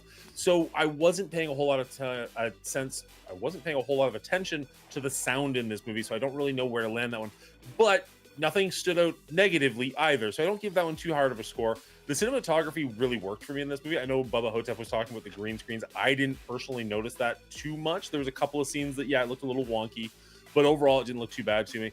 And I felt like we actually were on an alien world in this movie, whereas some movies, even Predators, just kind of felt like they were on Earth, like until you saw multiple moons in the sky or whatever it was. This one actually did feel like they were on a different planet, which was really cool to see. The acting in this one is really hard to gauge because there's really only Elle Fanning doing the acting. Like, I know we talked about the Dex character, but it's so heavy in prosthetics and CGI and whatnot's going on there. I don't know 100% where the actor is and where the prosthetics end and the actor begins, or however you want to word that. I appreciate that he did learn the language and his lines were good, but even then, some of the times where he would say a sentence, it felt like he was repeating himself, and I'm sure he wasn't. I'm not familiar with the Yacha language, but there's a couple of times where I'm like, he's just saying the same thing over and over again, but the subtitles at the bottom are saying completely different things. I'm probably horrendously wrong on that, but that's the only thing that really stood out to me. The plot on this one is simplistic, and it worked for me. We've never seen a Predator story quite like this one.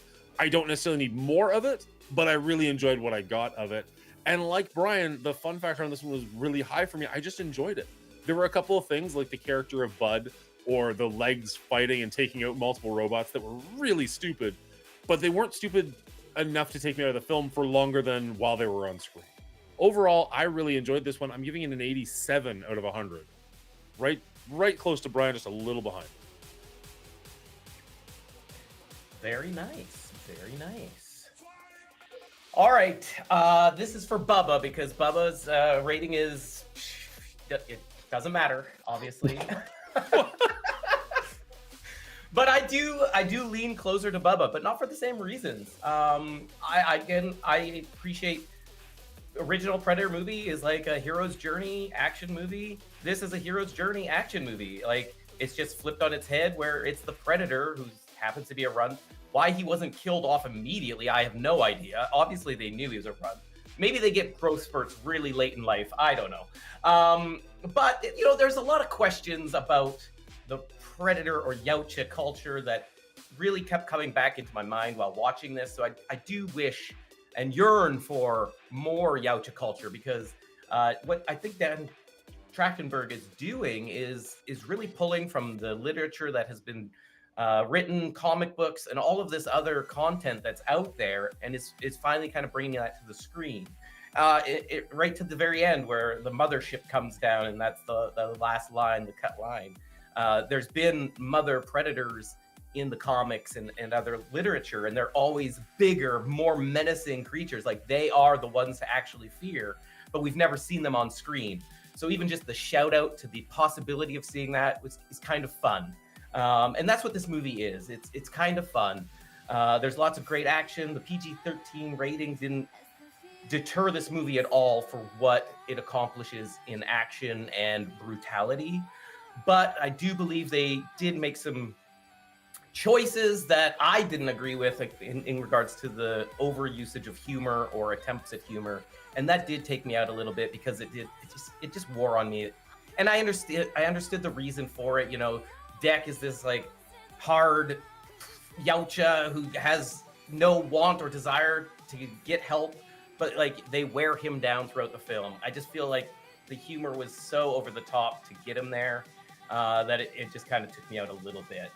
But overall, it's a fun movie. Like Dan, Brian, I even think Steve had a good time watching the movie overall. It's fun to watch, and I think that's why it's getting really good reviews and the wider audience base allowing to see it with the PG-13 rating. It's gonna set pace for the future Predator movies. I figure. But overall, it's only a 76 out of 100 for me. I think it's a decent movie.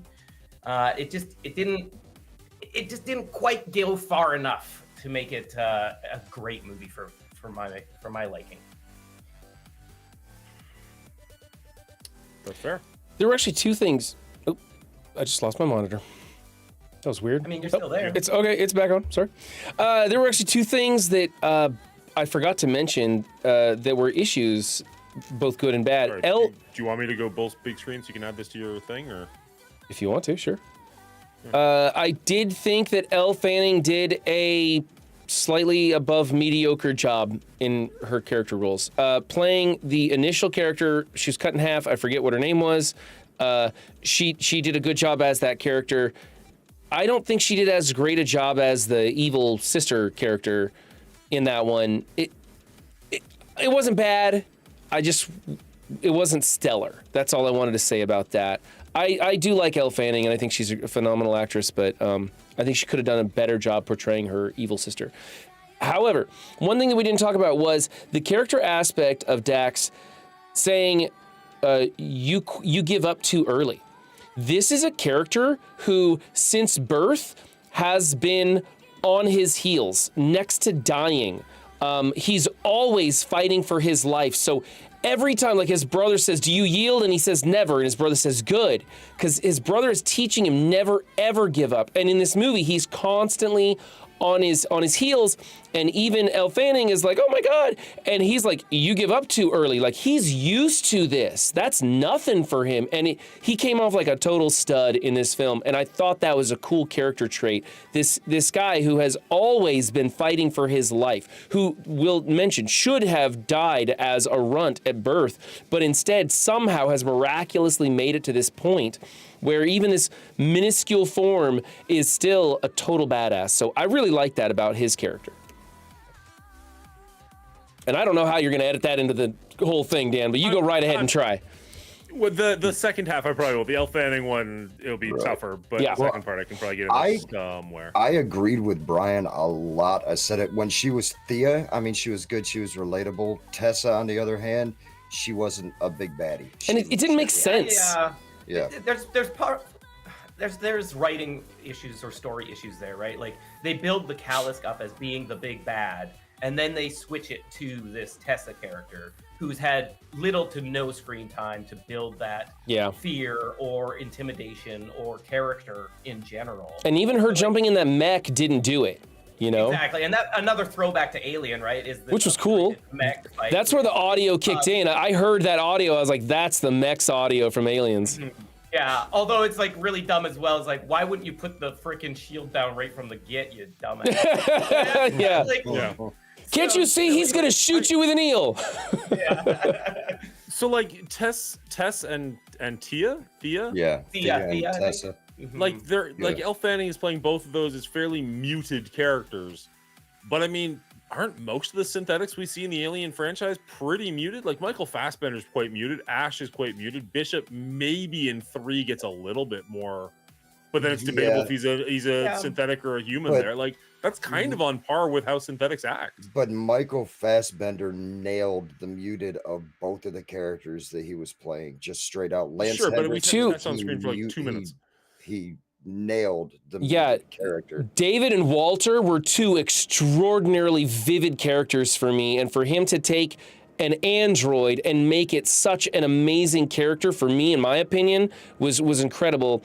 I thought Bishop had his own qualities and was a very memorable character as well. I don't find the synthetics to be muted at all. I think they're very interesting characters, and I think that Elle Fanning as Tessa and Thea or whatever was good. It was adequate. It was adequate. And I'm not even saying it was her fault. I think Will's onto something. We didn't get enough time with this villain. Exactly. Like think of David and Walter. The whole movies kind of revolve around. Right. I've been calling him the David trilogy that's missing a movie.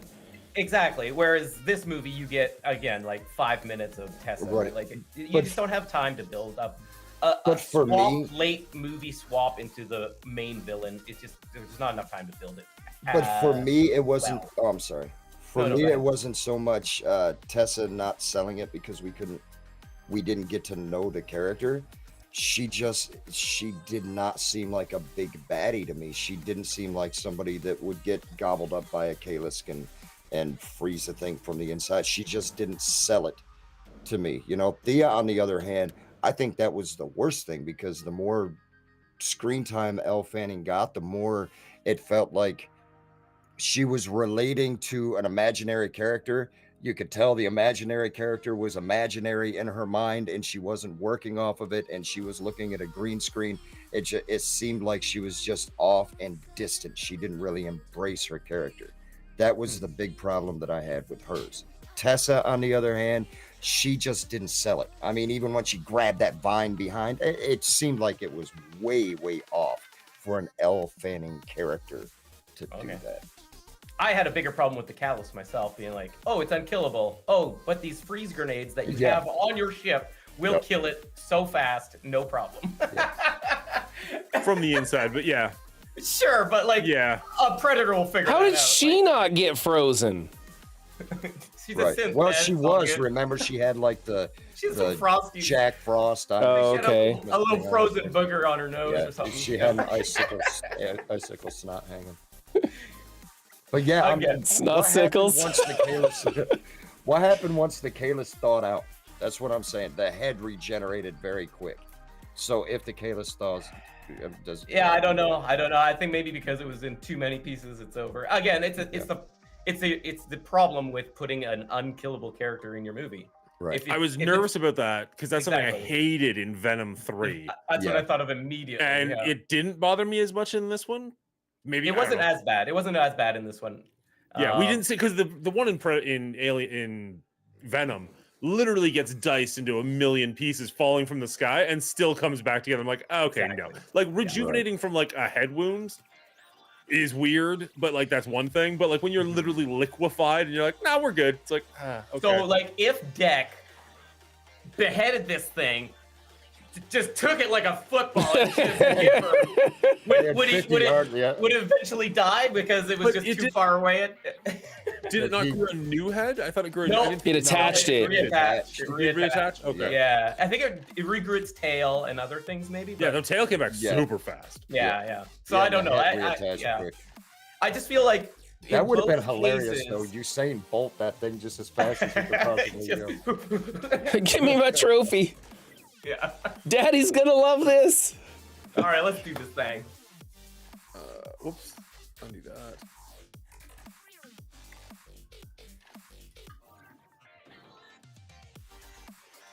I wish I could do this without it being main on screen, but here we are.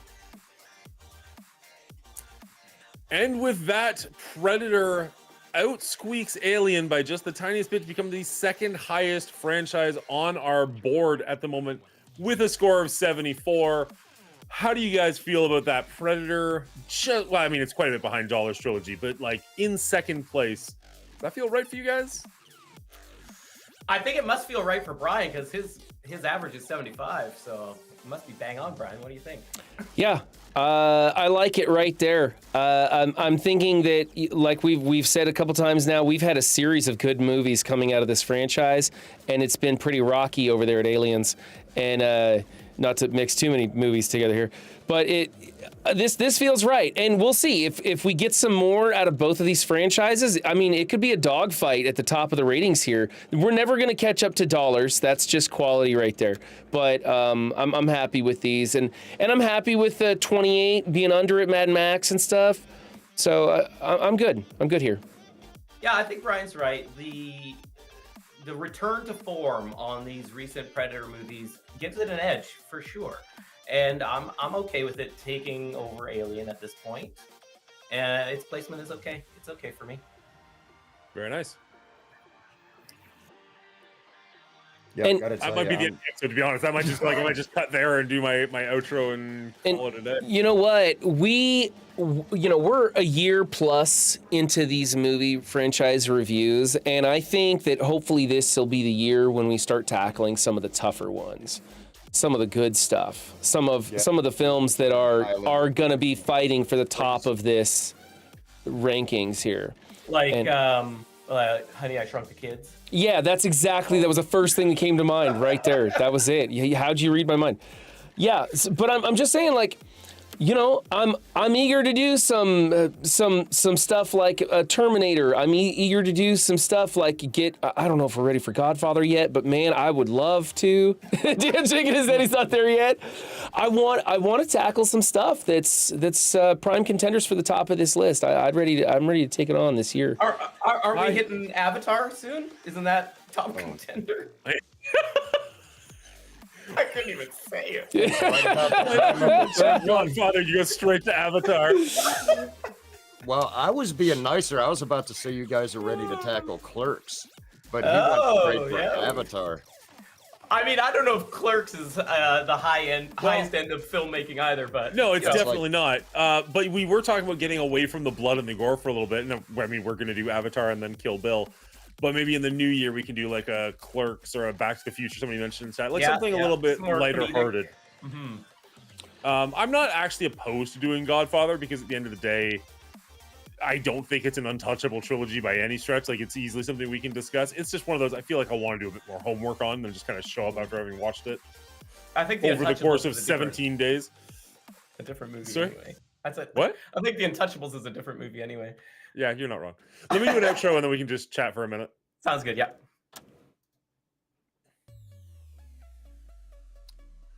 All right, and that's our rating of Predator Badlands. What'd you guys think? Too high on the franchise, or did it sit just about right for you? I'd love to know your comments down below. Leave them so we can read them.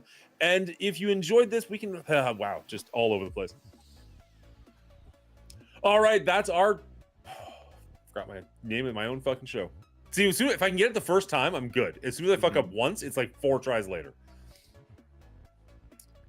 All right, that's our rating of Predator Badlands, but what's yours? I'd love to know. Leave a comment down below. We record this over at twitch.tv/The Mongoolie Show every Thursday night at 9, so head over there and hit the follow button if you want to interact with us live, or if you enjoyed this video, make sure you hit the like and subscribe buttons so that we see you in the next one.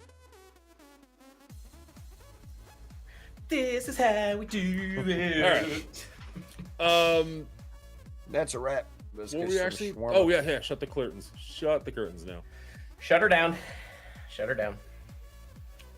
How was that, Steve? Third time on the show, second time with all of us. I have a blast as always. Excellent. Do you want to give people your information so they know where to find you? It won't be on part of the main episode, but at least the Twitch people can go follow. Everything you can find me at Real Bubba Hotep. That's same for TikTok, YouTube, Twitch, stuff like that. Nice. Yeah, I try to make it to where if I can remember, anybody can remember. There you go. Well, as Will was mentioning, you do video game reviews, movie reviews, a little bit of everything, gameplay stuff. So if you want to check any of that stuff out, go check out realbubbahotep.com over at YouTube. You're far more active than any of the three of us. So I try. there's almost always something new over there. I need a nap. It was great. Y'all keeping Run awake. I saw that gigantic yawn. Appreciate you waiting for the show to be over, bud. Yeah, I'm waiting until February just so we can get another Run 7 stream. Maybe by that time the hot weather will be gone and he can take a nap. And Yeah, well, you know, with the weather getting cooler nowadays, things are looking to slow down. I've got one thing on the books for tomorrow, and then I have nothing else on my schedule. So I may actually get to do some more streaming. I may just sleep a little bit. But Lord knows, I've been pushing pretty hard. So I'm Canada and build me a fence. I don't know. You pay for the airline ticket, I'll do it. Yeah. Most That's a good expensive idea. fence I've ever had. Yeah. But can you put a cost on hanging out with Brian? Like, let's Yes. do this. Yes, I can. Oh man. All right. Will, what you got going on tomorrow night? Same thing as always, trying to take over the world. Friends Friday. I don't know what I'm gonna play just yet, but it'll be something, probably with friends. Wormtown. Bubba just got Wormtown. He played it last night. It did look like Oh, I had a blast with it, man. It was chaotic as all get out. So I wouldn't mind dipping my toes in the old sand. Nice. Bubba, when are you going live next? Oh, I don't know. I'm gonna try tomorrow, maybe tomorrow morning or afternoon, but Okay. I'm not sure. I mean, the only thing that's a guarantee is Wednesday nights. Nice. And is it going to be Wormtown for the next little bit? No, I'll hit other things. I have I'm kicking off my horse shit holiday season. You know, so right now it's going to be like a lot of. It's a great holiday special name. I love that. What is that? Oh, nothing. Talk it It's up. just I really suck at video games, and I say horse shit a whole lot because I die. So it's just kind of added into that. It's just Christmas themed, like jump scare games and horror games and stuff like that, and it has to do with evil snowmen and Santas and all of that stuff. So we're gonna have a blast with that. Sounds funny. Fair enough. Brian, you got anything on the horizon?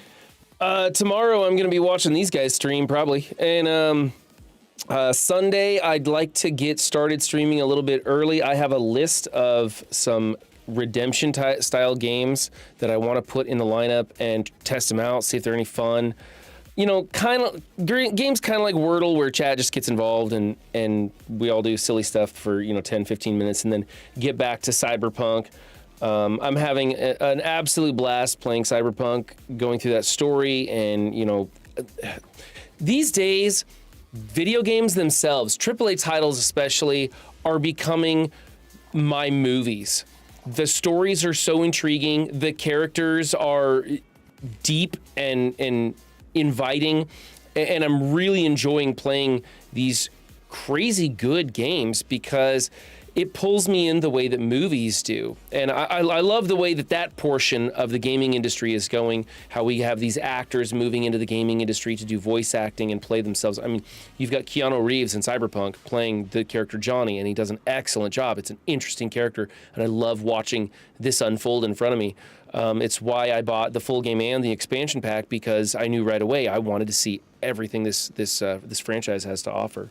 So having a lot of fun there. That's all I'm going to be doing is just hopefully a big relaxing stream on Sunday, where I get to play a variety of games while I play Cyberpunk.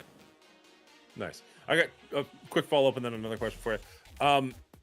When you're playing a game like Cyberpunk and you're getting entrenched into it, but you're doing it on stream, do you have a hard time not playing it off air because you just want to play it even for like half an hour at a time, but you don't want to bother loading up a stream for half an hour? I've gotten caught in that loop before, and I would end up having two saves. I'd have the offline character that I play through and the online character that I play through, but I would end up getting ahead on one or the other, and kind of it just never worked out because I want my reactions and experience to be authentic when I'm doing it on stream. So I force myself to only play the game while I am streaming it. I did that with Silent Hill 2, the remastered one, and I did that with like Alien Isolation and stuff. So, and I have a lot more fun streaming it that way. So I don't do that anymore, but you're right. I always want to get back to it. Fortunately, I don't have to worry about that right now because my life is so busy. I only have time to do it while I'm streaming. That's it. So it doesn't even matter now. Fair enough. Second question, completely unrelated to anything, and maybe I'm crazy. And now it's stopped. Never mind. Okay. Did you have like a fan or something on? Yes, on your table? the air conditioner. I've been turning it off, and then it gets so hot I have to turn it back on. And the air conditioner is mounted into the window, and my camera is mounted onto the wall next to the window. Gotcha. Okay. And I'm hoping that next summer, when it starts getting really hot in here, I'm gonna remove that and have some mini splits installed in the studio so I can control the thermostat. It'll be quieter. It won't shake my camera any. But yeah, it's a trouble I have to deal with right now. Working I didn't progress. notice it until like just now when you're talking about Cyberpunk, but I'm like, he's bouncing a lot right now. Like, Yeah, that's my camera shaking, and of course the background doesn't. So you see me, and you'll always know because you'll see my microphone moving with me, and it's the camera mounted on the wall. And so like when we're doing these recordings, I try to turn it off, but if I start cooking, I have to turn it back on and get it cooled down. Yeah. That's fair. I'm kind of with Bridget. Like, you have your air conditioner on. It's like we got snow on the ground. I don't know. Yeah. We got snow the other day too, but it's Well, gone now. But at night it gets down to like 45 degrees right now. We had frost on the ground yesterday morning, but in the daytime it still gets up to like 77 degrees. And in the studio with 100 lights on you, it gets warm in here, especially with so much sound insulation and just regular insulation in the studio. It doesn't take much to get it hot in this place. Yeah, we hit 80 degrees again today, and I'm like one state up from run. So I could just imagine how deep Texas is. How 20, hot. 26, 27. For my Canadian friends, that's a 7 degrees when it gets down to 45. Yeah, 80 is. You said that, and both Will and I look at each other like, is that hot? Is that cold? I have no idea what's going on right now. Weird Fahrenheit. It's the perfect temperature. The perfect temperature. 26.6667 is the perfect temperature. Okay. Yeah, something like that. You don't have the sun beating down on you. It stays nice and cool. So if you're working outside, you don't really work up a sweat. Overheat. Yeah. Perfect temperature. Nice. This Saturday, I'm hoping to start off, now that we're past Remembrance Day or Veterans Day or Victory Day, depending on who you're talking to. I'm hoping to start up my Christmas subathon. We did this last year and it was a ton of fun, where I put up a little Christmas tree behind me and people can donate to get their names written on decorations and whatnot. So we'll be starting that off. We got a couple of new ideas for this year, assuming I can get time to get the tree set up. That's the plan. And I'm thinking we're going to be doing more V Rising. We did that last Saturday and I had an absolute blast with it. Been trying to finish off Blasphemous so I can do the review on that one, but I think I'm getting close enough that I might just finish that one off air. But V Rising, I've had a lot of fun with last week, and I'm looking to get more into that. So that's probably what I'm doing Saturday. And then Nemesis, Resident Evil 3 Nemesis on Monday, hopefully finishing that one off. I think we made it about halfway through the first time. So Nice. that's what you can expect from the Mongoolie show. I had a question. I had a question from a viewer a while ago while we were recording the video and I couldn't answer. This one's coming from Colin Mitchell on YouTube. And he asks, which is your favorite Predator character from the franchise? Now, I don't expect you guys to know all the Predators' names, but one of my favorites was actually Scar from AVP. He's the one that gets impregnated with the alien and ends up giving birth to the Pred alien at the end of it. But he's like the one who survives the longest in the movie and makes it to the end. That was one of my favorite characters. Unfortunately, the rest of the movie isn't so great, and I don't even like to talk about Requiem. But that was my favorite Predator. I do like Dax, but you know he has a run, and I like the traditional ones. What do you guys got for that? His name's also Deck, so whatever. Dax, whatever. He likes him a lot. Deck would be up there just because there's so few characters in these movies that are actually memorable or that I give any shits about. Probably like, and again, I made fun of you for not knowing Dax's name, and then I'm gonna say the woman from Prey because I can never think of her name. Mm-hmm. I really liked her character quite a bit. Amber Midthunder was the actress's name. I can't remember the character name. Wait, nobody's gonna say Danny Glover? Like, what the hell? I'm not gonna say Danny Glover. I'm debating if there's anyone in the original movie that. No. I'm talking about the Predator. Which Predator, Yautja, did you like from the franchise? Which one was your favorite? I don't give a shit about any of them but Dex. Ooh, it's Dex. I think the one from Prey looks the coolest. I agree with that. I agree. The one from Prey looks the coolest. Yeah, but other than that, like, you don't know anything about any of them other than their jackets. Wolf from Predators looks really cool too. The bigger one from Predators from the Bad Clan. Sure. He looks pretty cool. I will give some props to the Predator in Predator 2, but not the main Predator. Because when he gets his hand cut off and he's hanging from the building and he has that oh shit look on his face just before he falls. Yeah, me too. I love that one. No, not that one. The one in where Will is right now in the spaceship. Okay. Who actually gives the gun, who actually has some level of honor, because I always think that the Predators have honor, and it's literally just because of that one dude. Because in every other movie, they are merciless. They have no honor. They're just bastards. That's the only one that has any honor, and it's completely skewed my look of this franchise ever since. Yeah. See, I was going to say Predator 2 was high up there, but not the one that gave him the flintlock. Just, you know, the big baddie in 2, because he just seemed like he had more of that imposing, you know, nature. Yeah, he just, to me, he seemed like he was more with the movie than kind of just a utility or an accessory of being just a generic bad guy. Fair. He had more personality. But the guy in the first Predator looks at Arnold Schwarzenegger and is like, that's a prime real estate. I'm going to go after that. the guy in the second one looked at like Danny Glover and was like, "Oh yeah, that's my trophy right there. That middle-aged fat dude. Ooh, let's see what he can do." He did take out the team of guys when they tried to blind him. But Dan, you mentioned honor in number 2. In number 1, the Predator fights Schwarzenegger at the end, and he disarms himself to fight him in hand-to-hand combat in an honorable fight. So I felt there was that theme going in there too. That's fair. And in Predators, whenever the Yakuza was sword fighting him, he didn't take anything out. He used his hand blades to sword fight. That's and he true, went yeah. down to that. True. Okay, I'll give you that.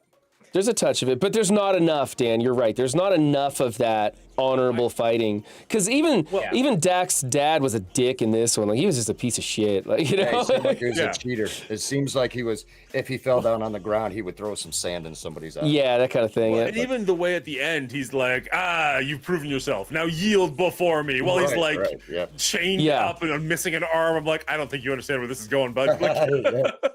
Apparently, you didn't read the end of the script. again, I mentioned it before, but that's the one thing that I don't like about the Dan Trachtenberg movies so far, is like the end of Prey instead of the end of Predator 2, where they like honorably like, "Here's a gun, congratulations." The end of Prey, they come back and like wipe out her tribe to take that gun back again, which I hated. Yeah, And I didn't like that either. Killer of Killers, they're kidnapping. Frozen in the everybody. tombs. Yeah, I didn't like that take. And I don't like hope, either of those endings. Dan, if you're still watching, knock that shit off. We don't like it. Can I get that one more time? Fix your movies, Dan, if you're still watching, knock that crap off. We don't want to see that in Predators. No more freezing people. No more going back. We want honorable Predators. Damn it. Okay, cool. Thank you. I was hoping you'd just be like, "Dan, knock that off. We don't want to see that anymore." It's like, "Oh, there's our fucking redemption right there." for you, yeah. And please All right. don't make your Predators say "motherfucker" and then start laughing again. That, oh my. Yeah, I'm done with that line. Again. Yeah, Don't that- worry, Steve. It's PG-13 now. No more motherfuckers. They can get one. They can have You one. get one. one. Yeah, You you're get right, you're right. one. So he can pull out the yippee-ki-yay anytime he wants. Yeah. Oh, man. All right, that's been a ton of fun. I'm gonna call it. Unfortunately, though, I'm gonna raid out. You guys have been awesome, both the audience and my co-host. So I want to give a huge shout out to Bubba Hotep for joining us this week. It's been fun. Thank you. And Will and Brian, as always, it's always a good time. I look forward to these so immensely, and this one in particular, I was really looking forward to. I was looking. Sorry, Dan. I clicked the and Will button and before Brian- you said anything. It's always a good. Well done. I was looking at the poster